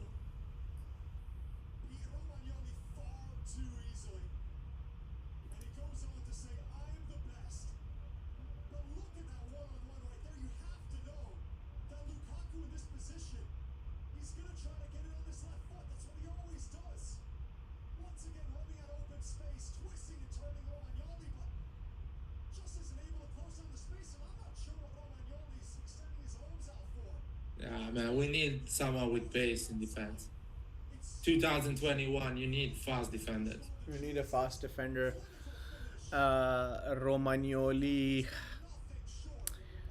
is It's not just Romagnoli fault. It's just the game is like this, man. You need one who is fast in that part of the pitch because Lukaku and Lautaro, they are fast. They are not technically incredible. Like they are not Messi or I they're don't know. they're fast and they're physical. They are Well, fast. Lukaku is fast and physical. They stop the Lautaro ball. isn't They physical, go but he's fast fast. on the space and they shoot. No, what is this? What is this? No, no, no, no, no, no. No, that's Meite to Tonali. What is this? That's stupid. Mete? No, that's just stupid. What's Mete No. doing here, guys? Purely lost all my respect with this choice. I mean, Well, did you want more attacking changes? I want more attacking and I want Tomori because the counter attack they're doing is because we don't have a fast defender, not because the midfield is not doing well. The midfield is attacking, is pressing, is doing their job, and Meite is slow. It's not technically incredible, so why?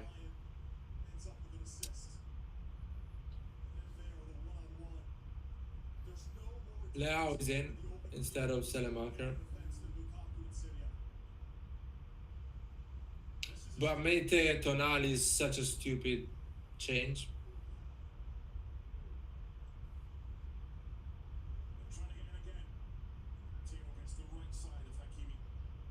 Look, it's just Come wrong. on, Theo. What kind of a pass is that? We need more quality. Now I feel like they've mentally lost the game. They, Yeah, but we cannot have a 4-0 debacle man, here. I don't give a shit, man. Someone I mean, is someone understanding why Mete is in the game? Please let us know. I'm gonna come back to the comments because the game is now no longer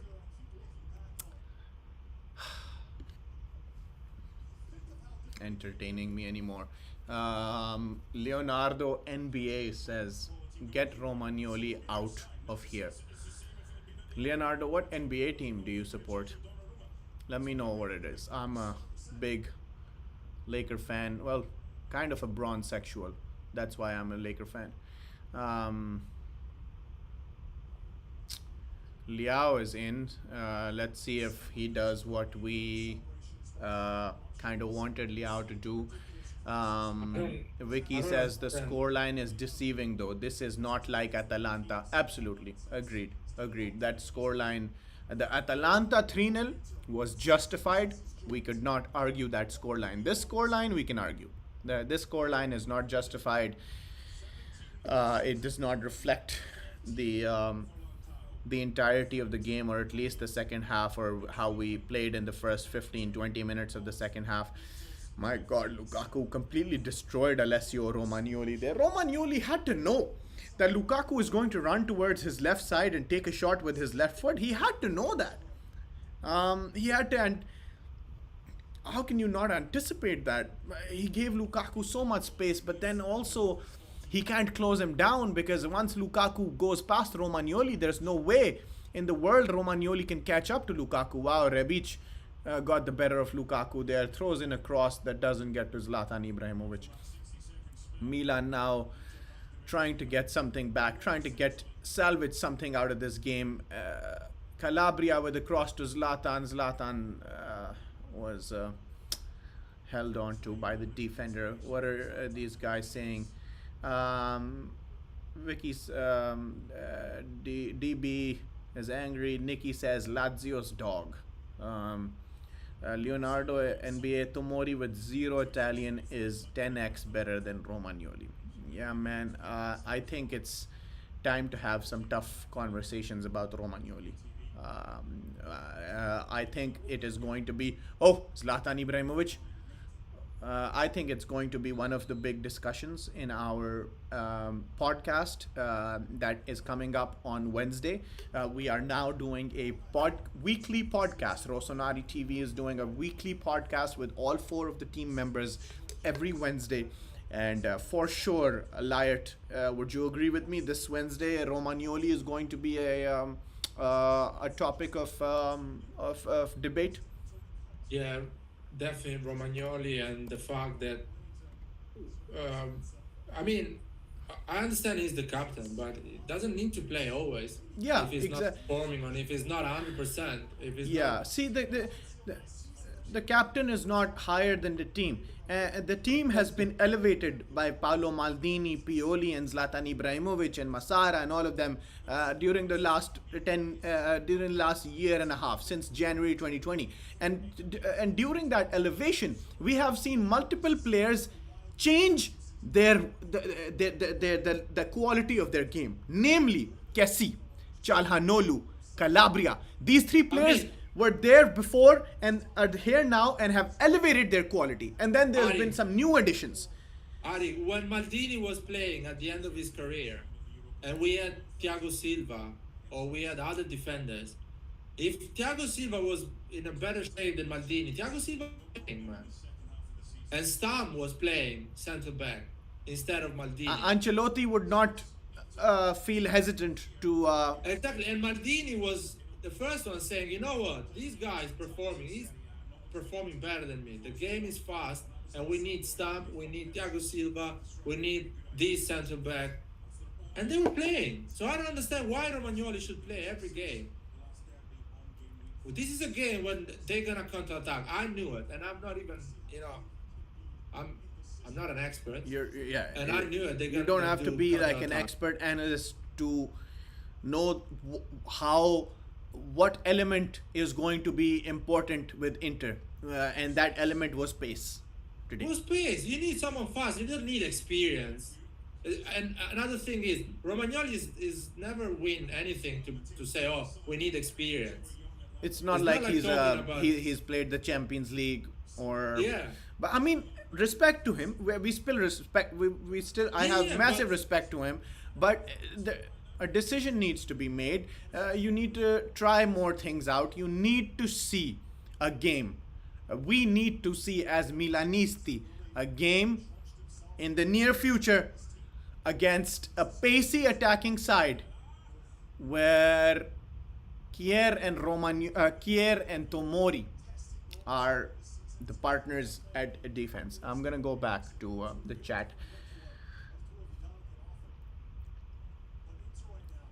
yeah, and Let's hope that Roma and Juve lose. Yes. Are they playing right now or are they playing later? If they're playing right now, someone update us with the scores. The Rio Goat, I do not want to see Alessio on the pitch for us ever again. What a season he has had, Mamma Mia.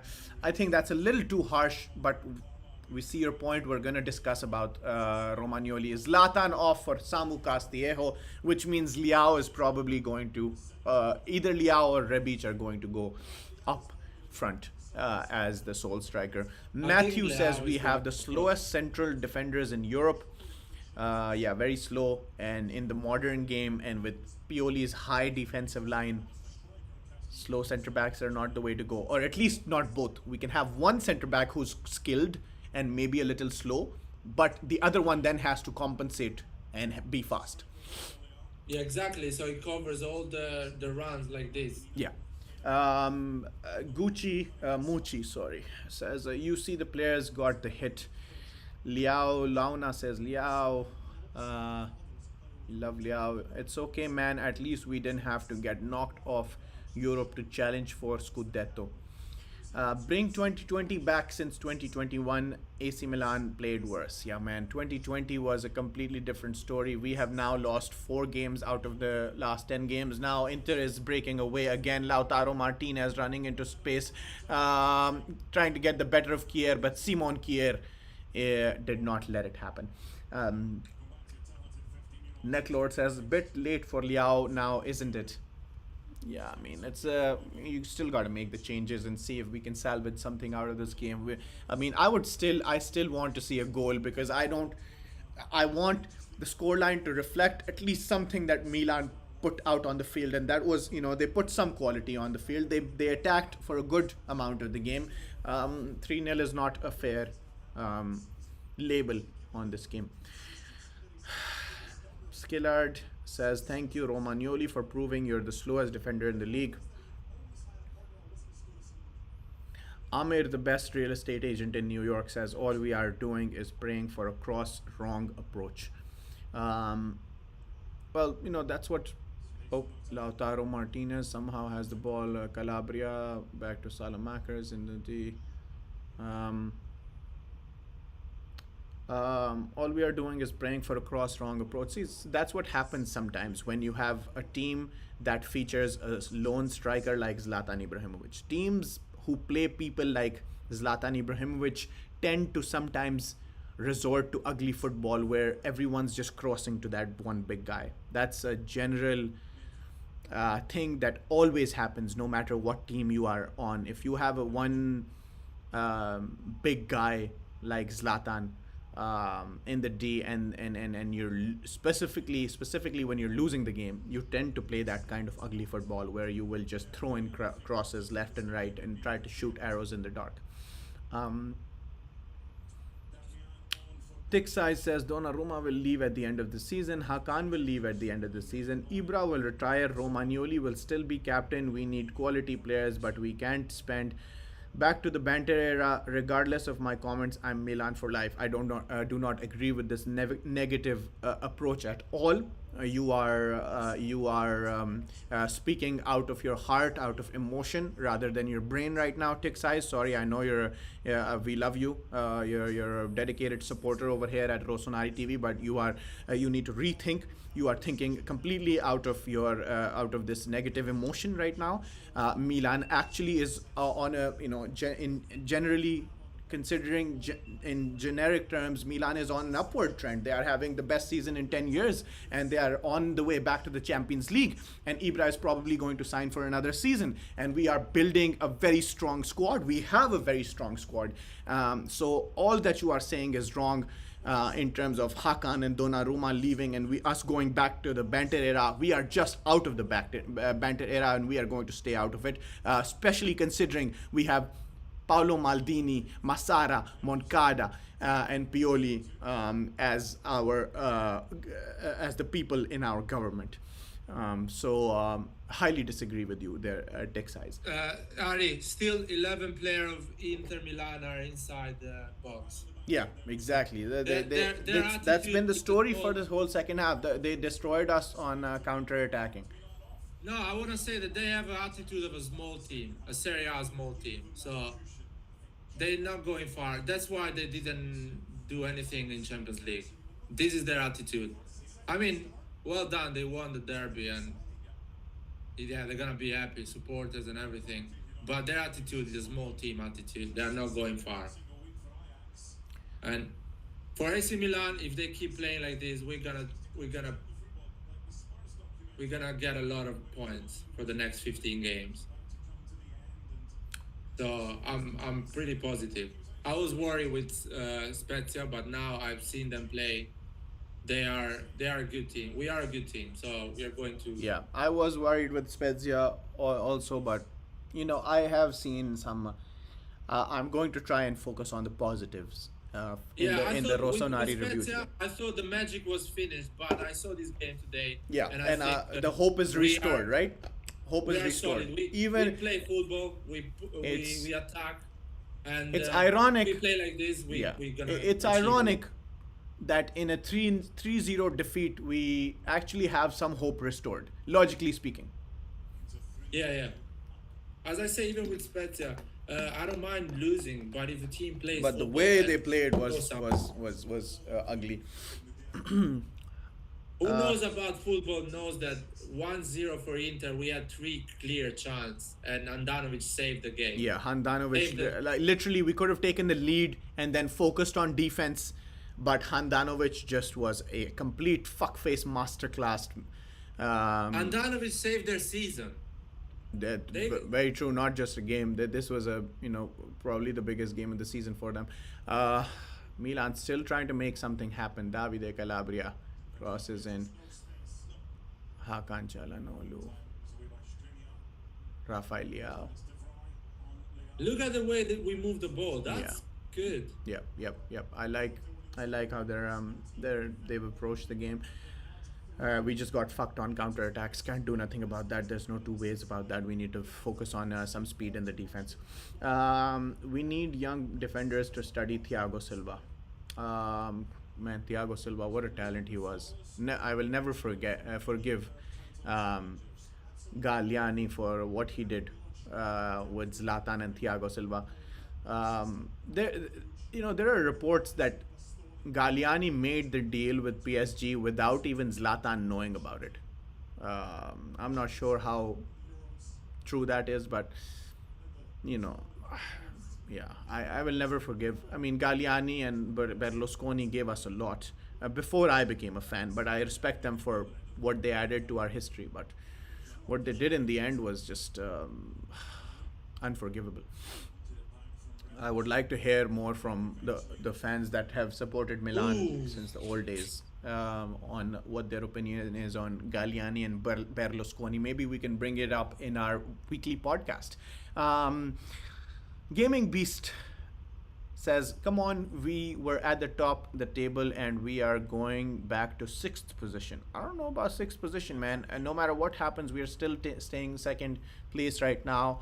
Hopefully we beat Roma in the coming week, but yeah, we're definitely, the Champions League goal is still alive, and now I think we should focus on the Champions League goal, on solidifying our spot in the top 2, not just the top 4, the top 2. Skillard says, Inter making subs knowing Milan's got nothing for the rest of the game. Necklord, look at all the plastic fans already giving up. We are still 2nd for fuck's sake. Yes, Necklord, I like your attitude. We second it right here. Mr. Banana Man, bye. I'm gonna watch the Rangers match. I don't want to watch this anymore. I understand, man. It's tough it's a tough pill to swallow. Number 7 says, now this is why you should start a match with Casti. Start a match with Casti? I don't know if this is an argument to start Casti. Liart, Casti wouldn't have made a difference over here if he started. Right? No, I mean, Selemacher at the end, when the team started to play well, he performed as well. So maybe, yeah, Casti, Selemacher is not that the big difference for AC Milan. I agree with a lot of comments saying Tomori, if Tomori started, the game would be different. At least I agree with. That could have changed the course of the game, not Casti. I'm a bit disappointed with Pioli that didn't understand the way Inter plays. Like, I knew they're going to play like this. I don't know why Pioli didn't understand that. I knew they're gonna. You mean the counter attack? Yeah, I knew. And all the Inter supporters were saying, "Oh, we're happy Kian and Romagnoli are playing, and it's not Tomori is playing because Tomori is fast and Tomori can keep up with the counter attack." But Pioli just saw it differently, so I'm a bit disappointed with that. On the other side, great season for the team, and still our first goal is the Champions League, and that's good anyway. Losing 1-0, losing 3-0, it's 3 points at the end. Yep. Barella got Joel injured. says, should we aim to win the Europa League now? No. Our prime objective should still be a solid spot in the top 4, because let's not forget it's not just the Scudetto race, which is the toughest in the 10 years now this season, but it is also the top 4 spot that is now the toughest it's been in since the 10 years, because Napoli is showing signs of strength again.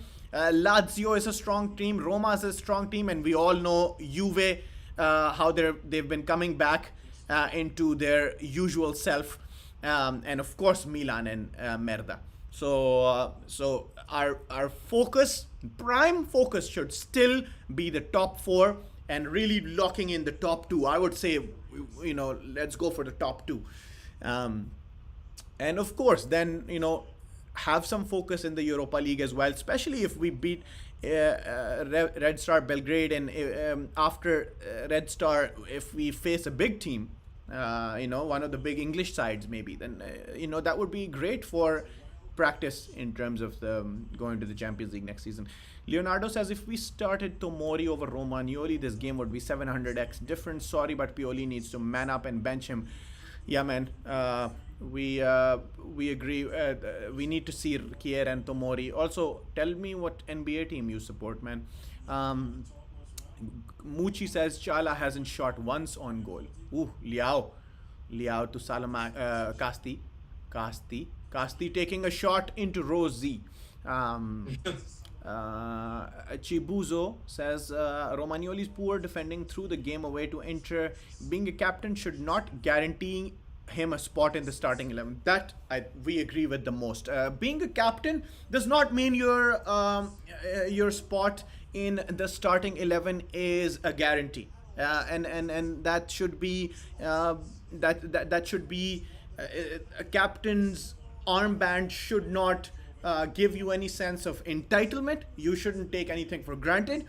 You need to still dedicate and display a high level of quality to maintain that captainship.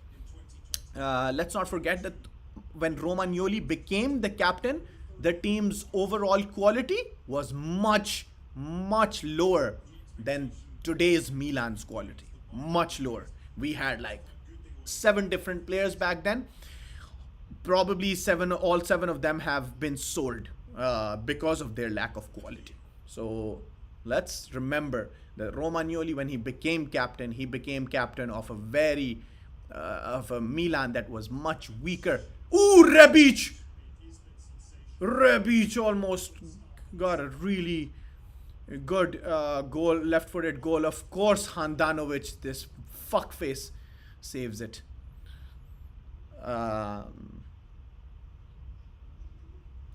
What do we have? First shot for Chala at 82 minutes. Amir, the best real estate agent in New York, says, I've been a Milan fan since childhood. I can tell you the Berlusconi era went bad once Silvio got involved in so many scandals in the country and outside of the country. I just can't forgive him. Yeah, that, and then once the scandals came in, I think the government, and I mean, Lyot probably knows better than me over here. Oh my goodness! Mete was going for a goal here. That would have been a shocker. But of course, Handanovic is having a game of a lifetime over here. Maybe Lyot knows better over here. I think it was around the same time, but also when the scandals came in, the more people were looking at him, the media attention was on him, so maybe he couldn't even a lot of his assets and money also got kind of like stuck up and frozen up. And so he couldn't inject anything in Milan for the last.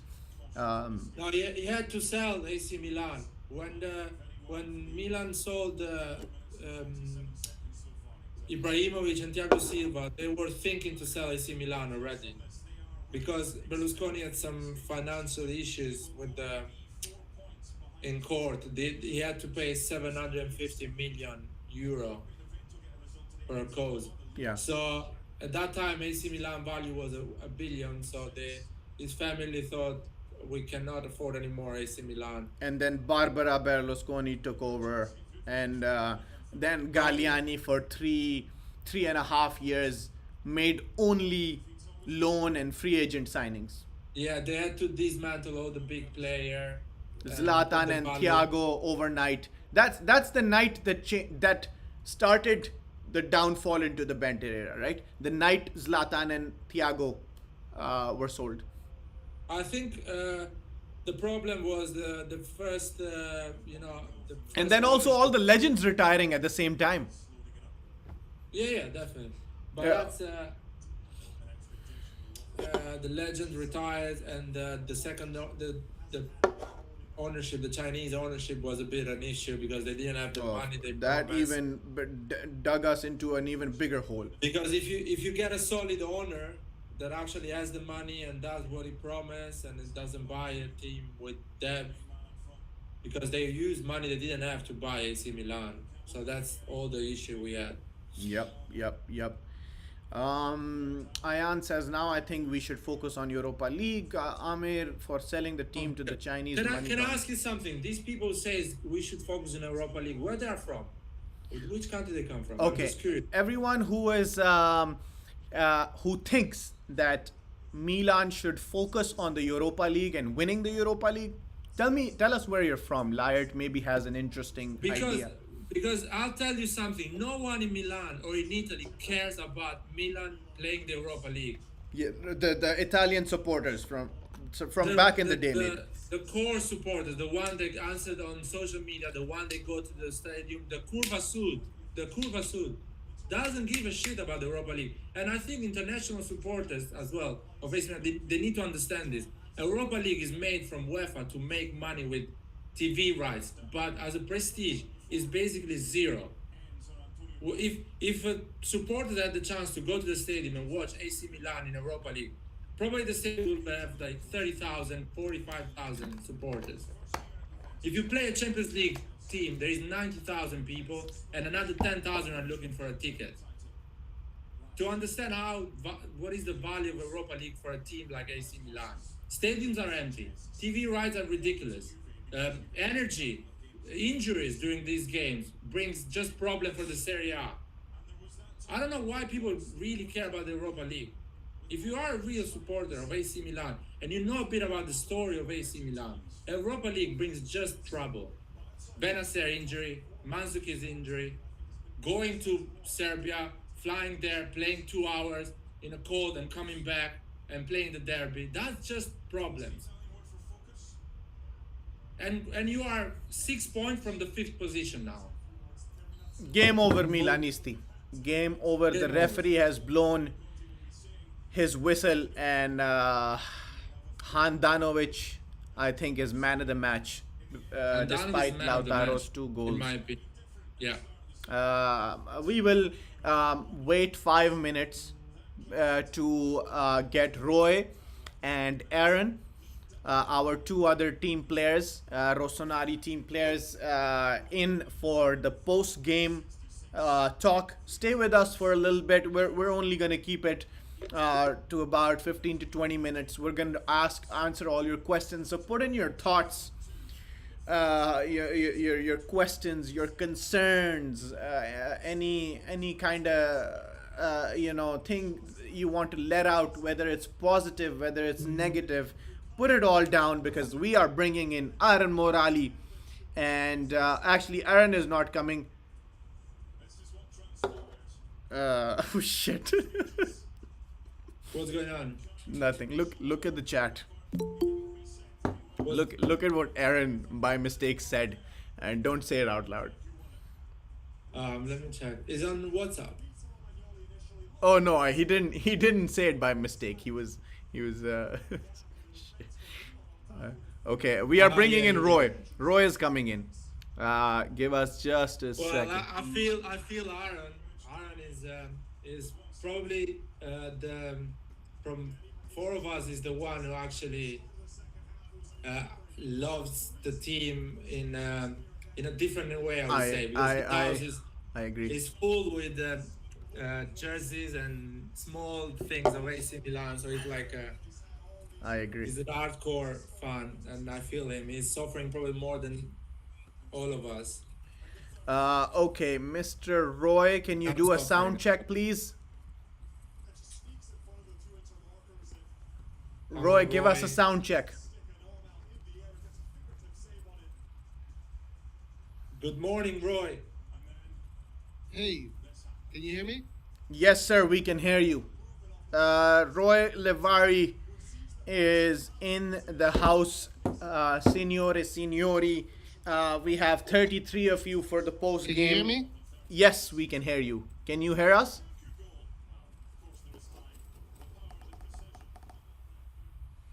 Roy, are you with us? Okay, well, Roy is gonna fix his audio, and we're gonna get on with the post game comments. Milanisti, please let us know what you think. So, Hold on. Let me reconnect. Let me reconnect. okay, you can reconnect. So I have the stats here. Liat, Milan and Inter both had 16 shots on target. Yeah. So Inter makes a four, and 16 shots on target, 8 on target for Inter, and 6 on target for Milan. Just emphasizing our point more that this game. Man, the possession, 60% possession, 40% Inter. Oh, really? Passes, almost 600 passes for Milan, 380 for Inter. Pass accuracy, 88% Milan, 80% Inter. I would say that Inter has a 28 years old striker in his prime, that he can run faster than any player we have in the pitch. And we have a That's the 40-year-old. only difference. He can run. He's a beast. He can shoot. He can hold the ball. There's He's not even nothing. precise on the shooting. He just run, and he's in his prime. So he doesn't have injuries. He's always running and going for the goal. That's the only difference. That's why I'll say when people say, "Oh, we need to get Belotti, we need to get this, we need to get." That's why I'll say AC Milan needs a striker around 70, 80 million to change completely the game and be dangerous for any kind of team. We need someone Any like the situation. donkey. We need someone like the donkey. Yeah, we need that type of player. It's a hard to admit it. It's hard to admit it, but we and let's see if Roy is in, and then we will start the post game analysis. Milanisti, again, put your comments down there, put your questions down there, put your concerns there. Anything you want to get out, put it down there in the chat. We will address it. Roy, can you hear us? Yes, I can. Okay, great. Now we are in sync with Roy. Roy, before we get into the post-game comments and everything the chat is saying, give us your brioche. What are we? What are you thinking? Well, heavy defeat, obviously. It hurts. 3-0 is a big result for them, so they're going to give us a lot of crap for it.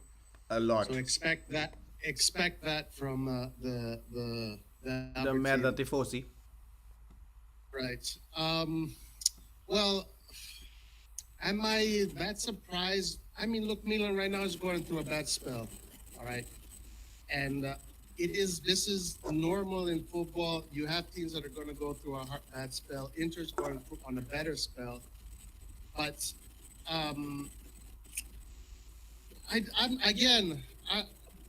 when I'm going to be worried is when if we get to the point that we're fighting for fourth and fifth place. As long as we're in the top four, I am happy. I am happy because that means that we are achieving the objective. Okay. You know, Inter, they spent a lot of money to win the Scudetto. They were already in the Champions League. We're not coming from the Champions League. Inter is in a different dimension right now as far as team building. They're with Juve.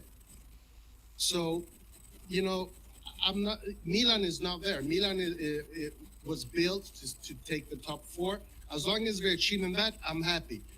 I don't agree with some of the tactics Pioli did, but Okay. I think he should make We'll, changes. we'll get into the tactics with the questions and all, but let me give everyone the table right now. Inter and Milan are both at 23 games, and Inter is 4 points above Milan. Roma is right behind Milan, 6 points behind Milan with 1 game in hand, and I believe Roma and Juventus are playing.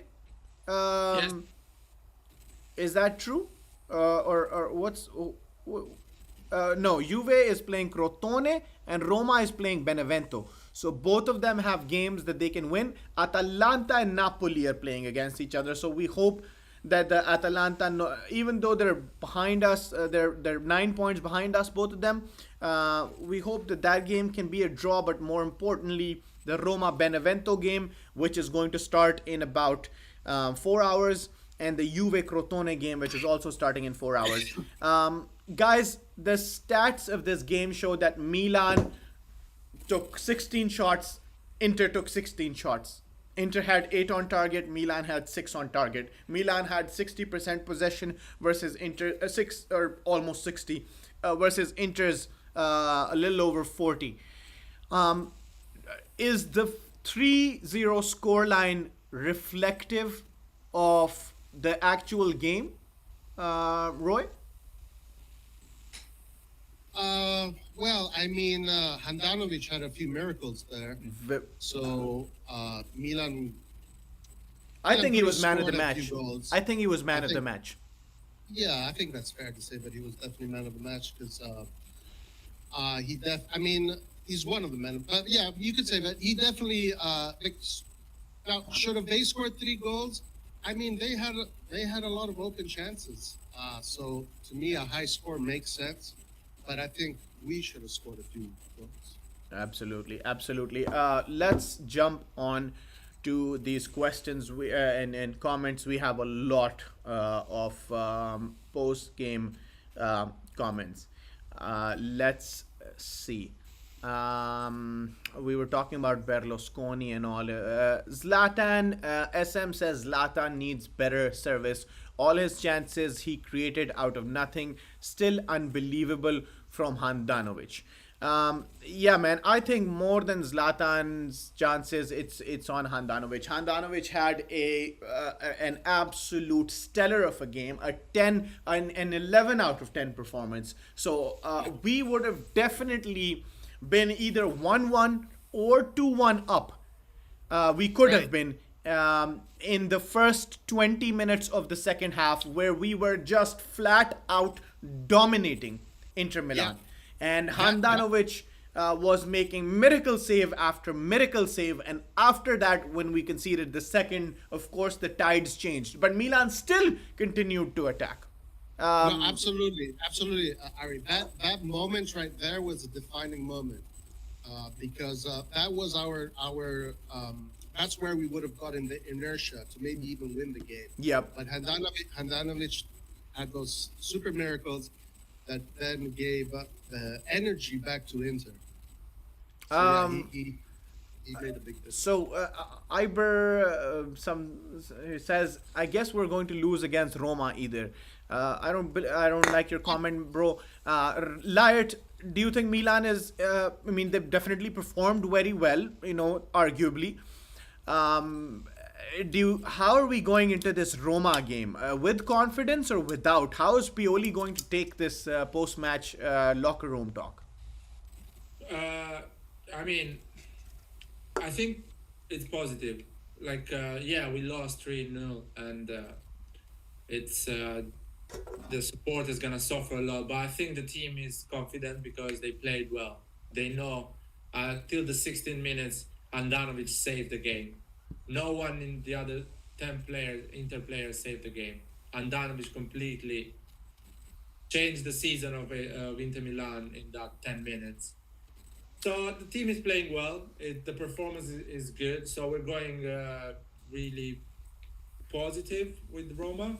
I think I feel a positive vibe. I'm sure we can make another 25, 30 points in 15 games, which is not bad. It's almost 80 points at the end of the season, and that can guarantee the Champions League, which is our first goal. So Guys, let's answer a little fast because we have a lot of comments and I want to answer most of these things. And also, all 31 of you who are viewing, we had our first episode of the weekly podcast last Wednesday, and we are going to have a second episode of the weekly podcast this Wednesday. If you want a specific topic to be discussed by all four of us three and Aaron, Please let us know about that too. I'm gonna take this question. Salad Maker is just not a Milan quality player. Sorry, he's got to go by Necklord. Salad Maker was starting to, by around mid-season, become almost a fan favorite because of his grinta, the shift that he was putting in, both in attack and in defense, specifically in defense. But since 2020 has started, Salad Maker's performances have been reflective of Milan's on a downward trajectory. This guy is not showing me the quality he showed me in attack and defense. And I am starting to doubt my comments about him, which I thought that he was. Firstly, when he came, I thought it was a Borini 2.0. Then I thought he's much better than Borini and he should stay at Milan. Now I'm thinking the right wing just needs a complete overhaul because neither Casti nor Salad Maker are up to the task. Roy, any quick comments on Alexis? A lot of people over here are not sure about I think Alexis that his Salmon. form reflects the form of the team. We saw that he can play and he can be very effective when the team is moving and when the team is in good shape. I think he is one of the players right now that maybe is suffering the most from this loss of form. Yeah. Amir says, I would rather we get fourth place than to win Europa League. Europa League is toilet paper and so is Scudetto. That 7 patch on our jersey means everything in the world. I know Lyot will already agree with this. I don't even need Lyot's comments on it. Lyot has told us that people in Milano, the Curva Sud, they don't really give a shit about the Europa League. They want the Champions League and the league. Roy, any quick comments on this comment that we need all our focus on the league, not the Europa League? No. Right now, what we should do is be objective. We should try and win the Europa League because we can, but we should also make sure that we finish in the top 4. Okay. SM, look, if we can focus on Serie A, we can get to the Champions League. Now the question is, MV number 7 says, now the question is, can Milan make a comeback or show another miracle play this season? I'm thinking maybe he's thinking, can we maybe run for the top spot again, Lyot? Is that possible now with Inter's 4-point gap? We can run for the top spot. Do you think Inter, after this, Roy, Lyot, before you came in, said Inter had, almost all men behind the ball for almost all the second half, and they beat us solely on the counter attack. That is a small team's mentality. That's also why they lost in the Champions League, and that is also why they will not win the league. Do you agree with that, Roy? The only thing I don't agree with is that I don't think it's a small team mentality, but I agree that kind of football in the Champions League doesn't work. And if they wanted to be successful in the Champions League, they had to play attacking football. I mean, I think that they kind of did that because they were already up 1, and that's just a natural thing that teams do. But when you score a goal, you're going to go back. But they baited Milan. They baited Milan into their own half, and then used the space to counterattack. I mean, they baited us. That's the thing. Roy, I think a lot of people. Sorry to cut you off, Lyot. Roy, a lot of people want a lot of Romagnoli talk in the midweek podcast. So please fit that into our schedule because. It has gotten even hotter after this game with Lukaku basically outpacing and outclassing him. Going to Necklord. Go ahead. No. Keep on. Okay. Going to Necklord. Europa League is garbage. Best to get out and focus on top 4 finish. All right. We've already. Vicky also says agree. Europa League is playing for a runners-up prize. Well.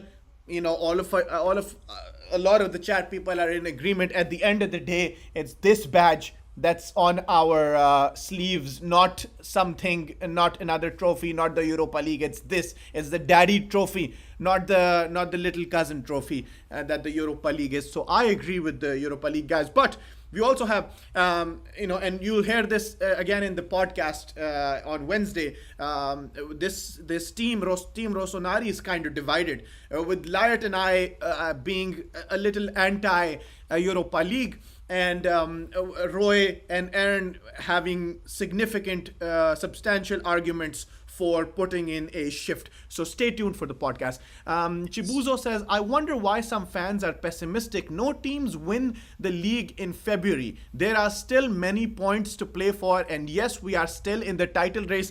Has Inter taken the title, Roy? Okay. No. Oh, sorry. Okay, yeah. Yes. Chibuzo said what he said is perfect. Like, thinking about the title right now in February is pointless. We have no idea what's going to happen in March. We have no idea what's going to happen in April. Then we still, I think, it ends at the end of May, or when does it? It's gonna 15 end. games. What up? 15 games. 15 games. 15 So, match yeah, weeks. So so- that's three and a so half it's- months. So yeah, 3 months. guys, look. One thing that we know about Inter is that Inter is not consistent. So they're going to lose points. They're going to have another bad spell. Another bad spell is coming for them. I think. This is my opinion. I can't say for sure, but another bad spell is going to come. Juventus is probably going to start winning again in Italy, so they're going to come back up. I think Milan right now is going through this bad spell. It's good that the bad spell is happening now, not towards the end of the season, but we don't know what's going to happen. No, the season is far from over. Tonali did well, Vicky says, and we want him to keep playing and improving, especially with Benacer some way of from returning to top form. The Mete substitution was puzzling. Lyot, do you agree that Mete should have come into this game, and do you agree that Tonali was possibly man of the match for us? I don't know, man of the match, because he played really well, and I wouldn't change Tonali for Mete. But the game was 3-0, so in that case, maybe you are like, okay, I'm losing 3-0, I'll put Mete, and we keep it 3-0. So at the end, it doesn't matter if you think like this. But yeah, Tonali was one of the best players in the pitch. And going back to the question, is the run for the Serie A title over? I don't think so, because I still believe with the way Inter plays is a small team mentality. So if you play against a team who needs to save, like a small team who needs to, and is defending 11 players behind the line of the ball, Inter is gonna struggle a lot. So Alessio Romagnoli has a lot of heat. Alessio Romagnoli, I see a lot of heat, a lot of fire in the comments. Roy, a quick comment on Alessio Romagnoli. Is he incompetent? I am completely against this witch hunt for Romagnoli. Forza Romagnoli, fino per sempre, andiamo Romagnoli. I don't like this witch hunt, all this negativity towards Romagnoli. I'm not for it. Okay, thank you. Guys, let us know what you think about Roy's comment. You already know where me and Lyot and I are, but Roy is still all for Romagnoli. Necklords, and there's a lot of Romagnoli comments. I'm going to skip through them right now. Maybe we'll come back to Romagnoli. I don't think it's fair to say Zlatan isn't the right solution. He's not getting the proper service that Lukaku is. With that Lautaro partnership, the partnership Lukaku has with Lautaro, you can't compare it to what Zlatan has with Rebic or Leao, because Lukaku himself also offers a lot of pace, not just the subordinate, which is Lautaro, which in our terms would be Rebic or Leao. Zlatan doesn't offer pace. has offers a lot of what Lukaku offers, maybe offers some more, but does not offer that pace. So Lukaku adds to that partnership something that Zlatan cannot add to that partnership. Right? I want to disagree with the comment when they say Lukaku gets served better than Ibrahimovic. The first goal, Lukaku got the ball in the middle of the pitch and runs alone and tries to put it in the middle to Lautaro and gets the back again and put it to the middle to Lautaro. So Lukaku is doing all the attacking occasion by himself with his physical, with his pace. He's not getting served by anyone. And the third goal, he's doing the goal by himself, running from the middle of the pitch, going straight, fast, and shooting and scoring. So it's not a service. The team, Inter Milan, is not serving Lukaku. Lukaku is serving the team, playing by himself and doing the goal and doing all the difference. That's a I love very Ibrahimovic. good take And, on it. He gives us a lot. He changed completely the history of AC Milan. Necklord says Inter are 600 million in debt. They still haven't paid Lukaku's transfer fully yet. So hopefully, I'm hoping that they get fucked financially. I'm hoping that financial fair play isn't active right now. If it was, if COVID didn't happen, then Inter would be in absolute jeopardy right now, possibly even getting kicked out of the Champions League. But financial fair play is switched off right now because of COVID, so maybe they will escape a lot of the hammering that UEFA would have done on other clubs and that we have faced in the last 2 years ago with what the Chinese ownership did to us. Amir, the best real estate agent in New York, says Inter are the ultimate losers. They have to finish last place in their group and only focus in Serie A. Our goal should be fourth place. Then we will show the world why Champions League is in our DNA. Also, Ricky says Inter defend very deep and narrowly. Roy, this question's for you. And commit full 8 men from 20 to 30 yards from goal, while their duo fast strikers hangs around 40 to 50 yards, ready to break our high defensive line. Simple tactics. Roy, how do you beat this simple tactic? Well, I thought that Pioli made a mistake there because form-wise, that's a big risk to play so up the field. I mean, I would have approached this game more of the way Inter approached it. Stay back, don't give them space, don't give them the possibility to play with speed, rather make them slow down, make them have to turn the ball left and right, and then we get the ball there, and then we play in counterattack. I would have preferred that we played in counterattack rather than them. So that was I don't think that form-wise Milan right now can't afford to play so far up the field. Well, if you wanted and counter-attack, do you think Liao should have come in earlier or maybe started over maybe, Rebic? and maybe if we would have played that way, it would have been 0-0. It would have been 1-1. It would have been a shitty game. It would have been one of those typical games that people they don't watch Serie A because they think Serie A is not entertaining enough. To me, if we wanted to get points today, we should have approached it that way. We should have been maybe more Italian, maybe more rather than more so gung ho about it. That was my opinion from already last week. Yep. And I think Some other tactical comments from Ricky Ricky says hard to break their defense with just one solo. Roy Lyot, can you take over this comment and then go down from there? Ricky's comment saying hard to break their defense. I have to go on a quick phone call. Yeah, no worries. How to break the defense?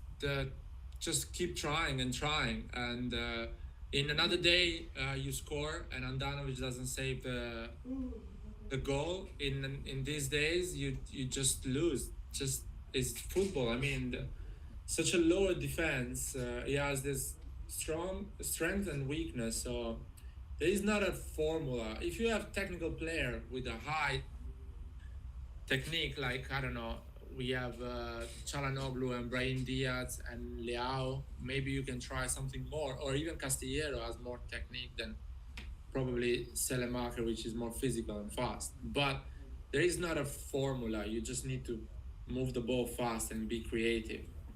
And it didn't happen effectively this game. That's it. What do you think, Roy? No, I think that's a good. You're right. I mean, if they would have scored, but against in that spell, the game could have completely become different. Exactly. Yeah, Then yeah. maybe Inter would have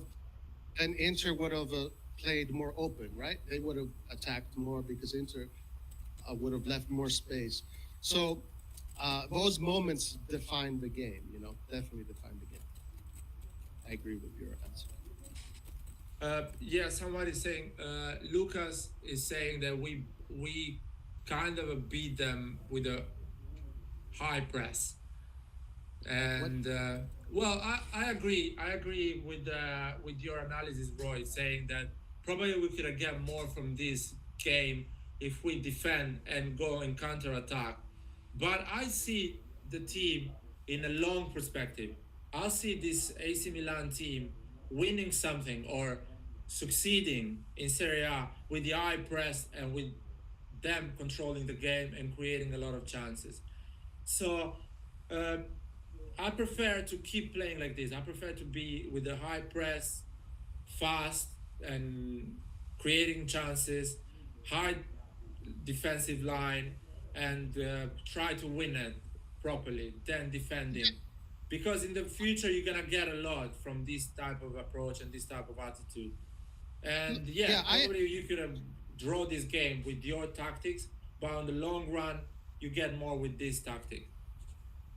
I understand that, but I mean, you have to go game for per game. Every game it's his own a little time where you have to prepare the game, and every game is a different strategy. Every game is a different tactic.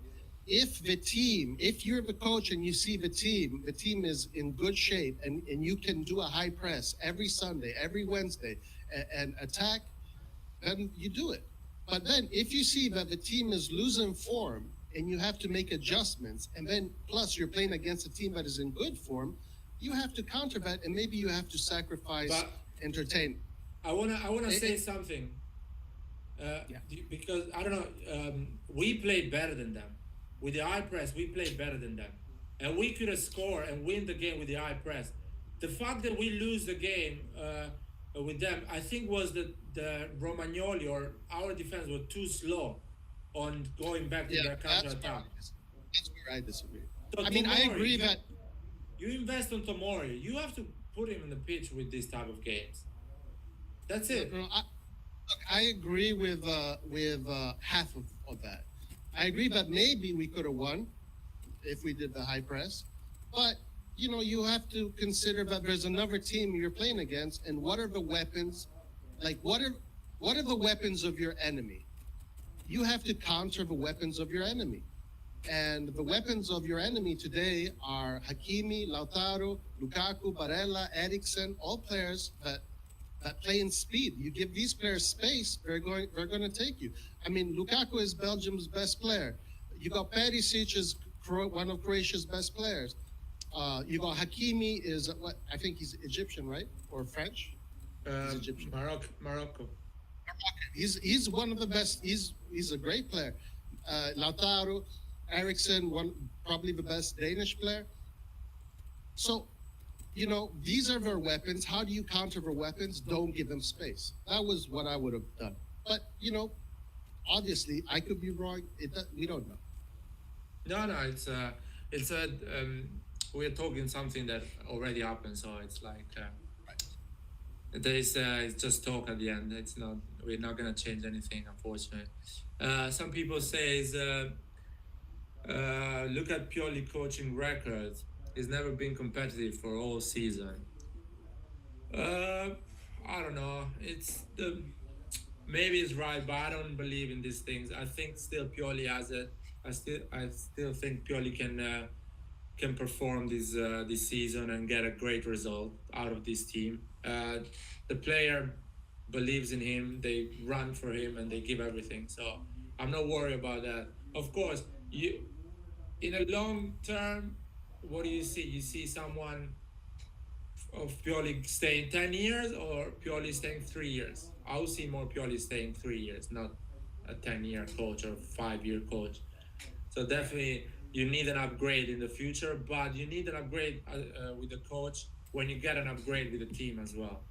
If the team of AC Milan is gonna be this type of level for the next 2-3 years, I think Pioli is the right manager because he can actually get something out of average or okay players. Which a great managers need great players because they don't know how to work with the average players. What do you think, Roy? Yeah, I mean, if Pioli achieves the objective of Champions League, I think he deserves to do at least one more year to play Yes. that Champions League, and then from there we will see what happens. Yeah. And can you see the questions, Roy? Do you want to pick a question you like or any comment? Okay, yeah. Let's see. Lucas, okay, I'll respond to Lucas. What do you Yeah. mean, Roy? We beat them by pressing high and we needed to win to get back up, not a draw. I mean, we beat them by pressing high last time, but last time we were in great shape. We were maybe one of the best informed teams in Europe. Right now it's different. I want to ask a question to the comment to the people following us. What do you think should it be considering the 3-0, the 11, the starting 11? What is apart from a lot of people are saying Romagnoli, but yeah, okay, that's. But would you put Leao from the beginning? I don't know, or something different. I would have put Leao maybe for Salamakers, but I think the reason why he uses Salamakers is because Salamakers defends better and he gives more balance. It's in hindsight, it's you don't know. You just don't know. Okay, so hold on. Here they have some comments. All right, Milanisti, calma, calma, calma, ragazzi. What is happening? Where are we on the comments? Yeah, People are going crazy. People angry right now. What's happening? What comment did we answer? No, it's like a more tactical questions, and we answer Lucas' comment. Who said that yeah, form doesn't matter in the? Wait, who said that form doesn't matter in the derby? Who said that? Oh, matters. But I don't think AC Milan has a bad form. I saw them running pretty well today. They run a lot. It's just I think everyone plays well. I don't even blame Romagnoli because Romagnoli played well. It just doesn't have the pace. Yeah, That's he his can't problem. help it. It's He like- can't help it with It's that. like a lion fighting against a shark in the swimming pool. It's not, you know what I mean? It's not Romagnoli's fault because he doesn't have the pace of Lukaku. Milanisti, I think we are Romagnoli going with to we're gonna be here for about 13 more minutes, which is when the live stream will hit 3 hours, and we'll cap it off at 3 hours. I don't know what you guys were discussing, but I am going to go ahead. Give me a little update on what you guys are discussing. We were just discussing, whether or not we should have stayed back or parked the bus and that kind of stuff. Well, What do you think, Arif? park the bus at what point? From the beginning, like stay low defense and counter attack. Yes, that's what I would have done. Yeah, That's what I well, would and then you're saying that if we were doing the counter attack approach, then we're putting Liao in from the start, or Rebic. Maybe. Maybe Leao. I don't think there's much difference. See, if we are in with a deep playing with a deep line, then we're saying here's my take on this.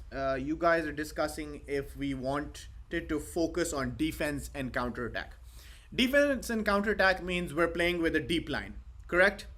If we're playing with a deep line, that means we probably cannot effectively put a high press on their defense. Correct?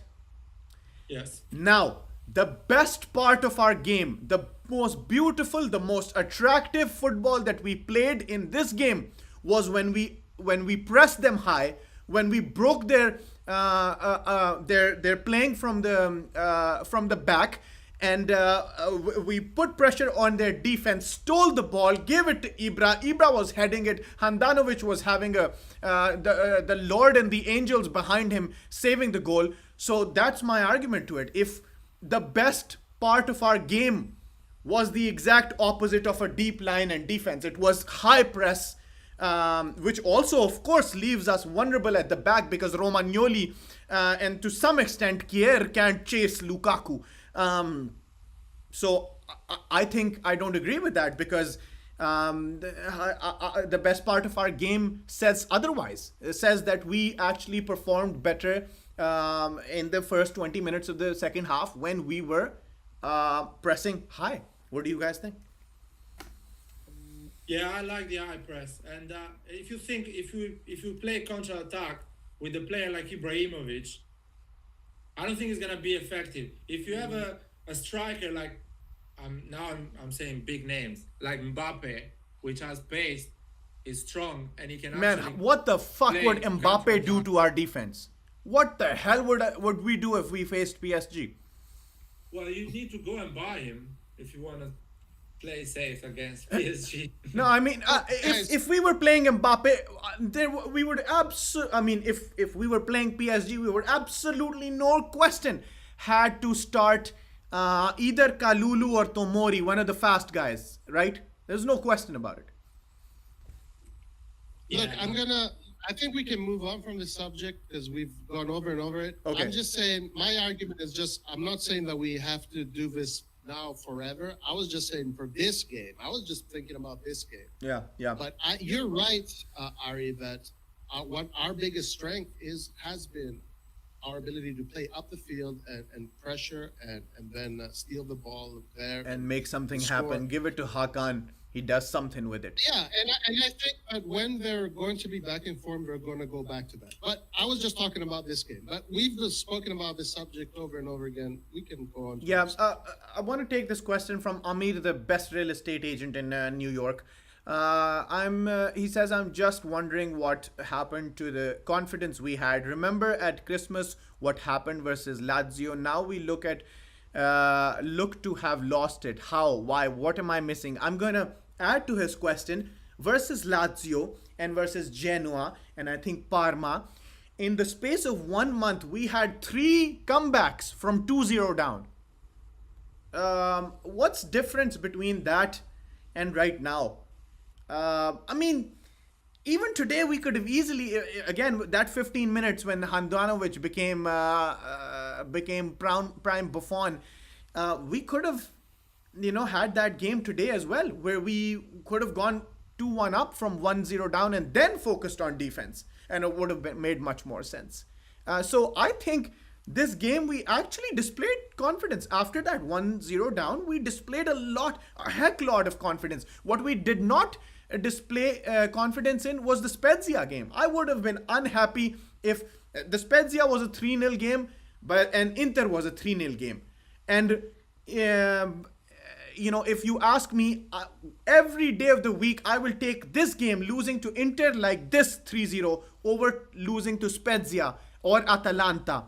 The 3-0 we lost in those games was much uglier. It was devastating. It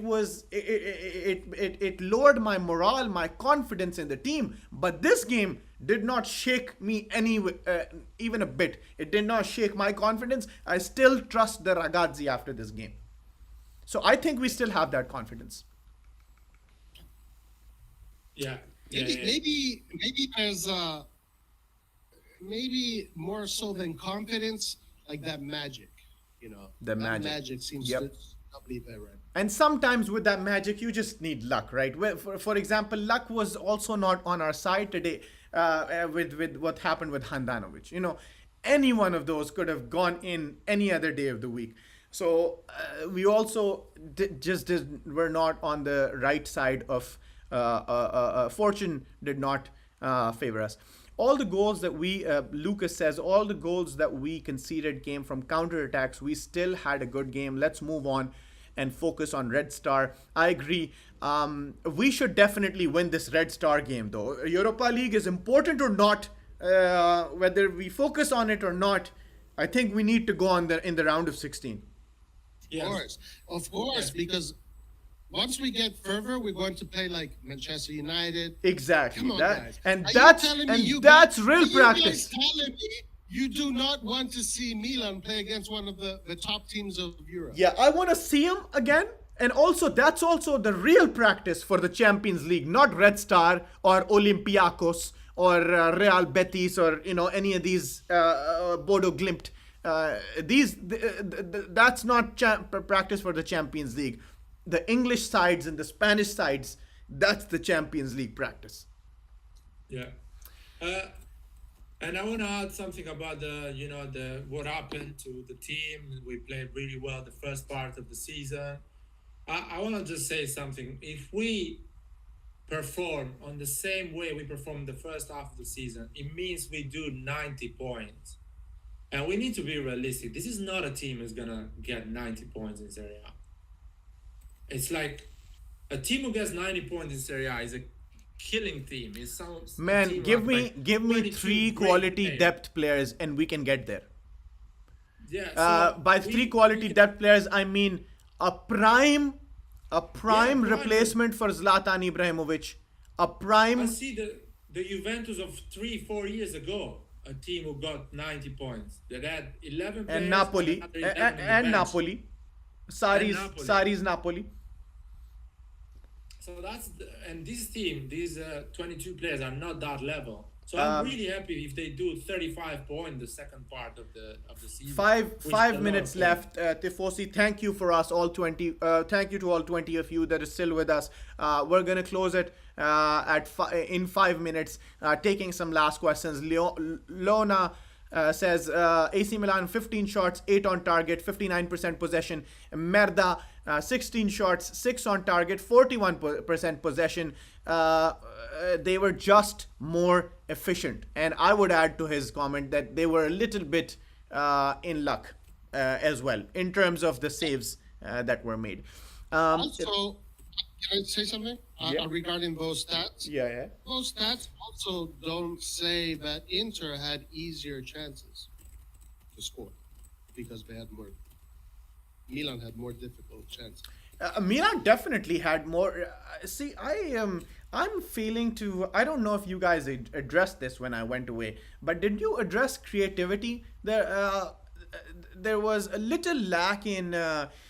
I never saw Hakan create space and then put the ball into that space more than like 1 or 2 times in this game.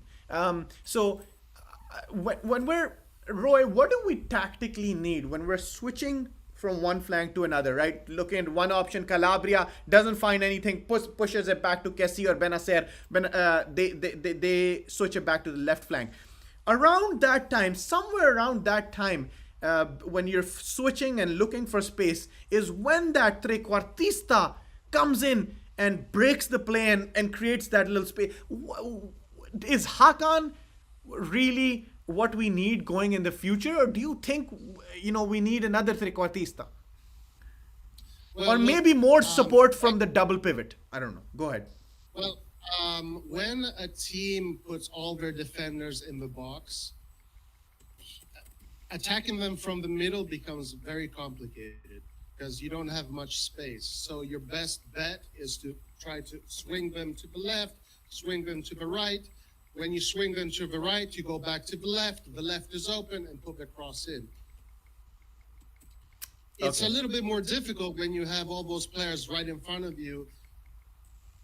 So I think also Calhanoglu is not in great form. So I think it's a combination of that. The way Inter was defending, very tactical approach, and Calhanoglu not being in the best form.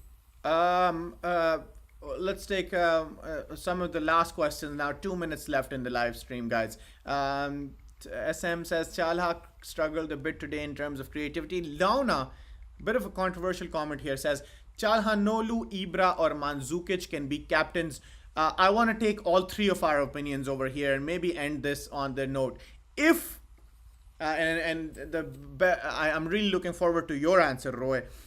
If this keeps going on, the heat towards Romagnoli, and Romagnoli indeed gets overshadowed by another person, be it Tomori and Kier or Gabiat, give me anything. Who do you think is going to be the captain of Associazione Calcio Milan Light? The captain, Calabria. Calabria. Wow. I think it's going to be Gigio Donnarumma. Zlatan has a good argument, but I know Zlatan at most is only signing for one more season. I mean, I don't see him playing at 41 years old. I don't know. Maybe he surprises me. I would give it to Zlatan even if he was like a little, maybe 2 years earlier. But Gigio Donnarumma would be my pick, especially if he signs not a 2-year but a 5-year contract, like we are trying to get with Raiola. Roy? Yeah, I think the three players would be Donnarumma, Kessie, and Calabria. Those three players will probably be the one. I don't think Calabria is ready for that position. Yeah, me neither. I think Donnarumma and Kessie are. At least Calabria is going to sign a contract. Donnarumma is still having problem with his right hand. That's true. If right. I mean, that's true. Yeah. Last question before ending this stream. Again, let's all three of us go at it. Do you all think, Jason Vassell, do you all think we can still win the Scudetto, the number 19 Liard? Oh yeah. I believe we can win. We can still win the Scudetto. You think so? Why? Because Milan. We are not going to win, or just at the end of March. At the end of March, I can easily tell you if we are like 5, 6, or 7 points from the first position, I can tell you no, we're not going to win. But from now, 4-point difference at the end of February, we still can win the Scudetto. And your prime argument is that Milan is strong or that Inter is inconsistent? Inter is gonna suffer a lot when small teams is gonna stay all 11 in their defensive side, and they're going to suffer not knowing what to do. So they're gonna draw, maybe they're gonna lose, and they have to play against Roma, against Atalanta, against Juventus. We have to play against them as well. Don't get me wrong, but there is 15 games still. It's a lot of games, and 4 points is nothing. 4 points is still like 1 game advantage. Roy? You remember the Scudetto of, what was it? The Zaccheroni Scudetto? Yeah, we got it against Do you Lazio. remember how crazy that Scudetto was? Talk about it a little bit for the people who don't know, including myself. Okay, that Scudetto race was absolutely insane. Every day, the first team was changing. And then it was us against Lazio. But if that is possible, then anything is possible. Yes, 100%. I just want to say we were 10 points from Lazio this period of the season. In February, end of February, we were 10 points from Lazio. So we weren't even in the map of winning the Scudetto that season. And we won the Scudetto. So it's crazy how even Juventus can win the Scudetto this year. And it's way far more than us to the first position. Or Roma, or I don't know, Napoli, the form is a bit... But Roma, Juventus can win the Scudetto as well. My 2 cents are, I'm going to take any of the tactics aside. I'm going to take away any of the Zaccheroni. Any of the... yes, Ricky. Beerhoff, GOAT, the season almost all goals were headers. I'm gonna take any tactics aside, any Inter Milan, Juventus. I'm just gonna speak from the heart, because my heart has not felt this way I've been a fan since about 05, but I didn't really see Athens in the Champions League. 05, I was like kind of just a AC Milan fan by name. 08 is when I started watching, when we won the Club World Cup, when we signed Ronaldinho, that's when I actually started watching. So under my belt, I have only seen the Scudetto of 2011 and the Supercoppa Italiana of 2016. That's it. That's all I've seen. So I have not felt this in a decade. So just off of the heart, just off of what I see with Ibra and Pioli and the camp and Maldini, I think absolutely we can make a run for this Scudetto. If we are here right now, we can be on top on match day 38. With that, Milanisti, we are going to end this stream. We're going to take last thoughts just in a second. Any Brioski, anything you want to let out, one sentence for the Tifosi. Also, plug in the podcast, Roy. Liat, go. First of all, Forza Milan. I want to thank everyone who's following us in this channel, and just put a like, follow us, and write a comment. Just ask us what do you want us to talk about in the next podcast on Wednesday, because we love to talk about stuff people are interested in. So just write a comment, and Forza Milan. We love you. Roy. Yes, Forza Milan, sempre Milan, always only Milan. Guys, never be negative. We're always with the team no matter what, lose or win. Nothing changes. We always bleed red and black. So like the podcast. Keep on, be positive. Let's give the team positivity. Let's not lose hope. And every Wednesday, guys, podcast. Be in tune, guys. Be ready because we have a great podcast coming on Wednesday. We're going to talk about Milan. We're going to talk about the Derby. We're going to talk about Red Star. We're going to talk about Roma. If there are any topics you want us to talk about, yes, please tell us. And we're going to be talking about Romagnoli. Guys, Milan per sempre. Non ce ne fotta un cazzo di quei minchioni interisti, di quei juventini di merda. Noi siamo il Milan. I love it. I'm gonna end it with two things. One, I'm gonna just answer what Ricky says. Ricky said, you're quite late, Ari lol. 90s, 2000s were the best. It was insane, and I would say even the late 80s, right? With the Dutch trio. I'm gonna counter that by saying, hey, maybe I'm able to tell the story saying, hey, I only became a fan in 2008. Then I went through 7 years of shit. And after the Banter era, we went and got ourselves another golden age of Milan. So hopefully I can tell that story to my kids when they are becoming a Milan supporters. And to end it, we are just going to sing a little for you guys. Forza lotta! Vincerai, non ti lasceremo mai. Ale, ale, ale Milan, ale. Forza lotta, vincerai, non ti lasceremo mai.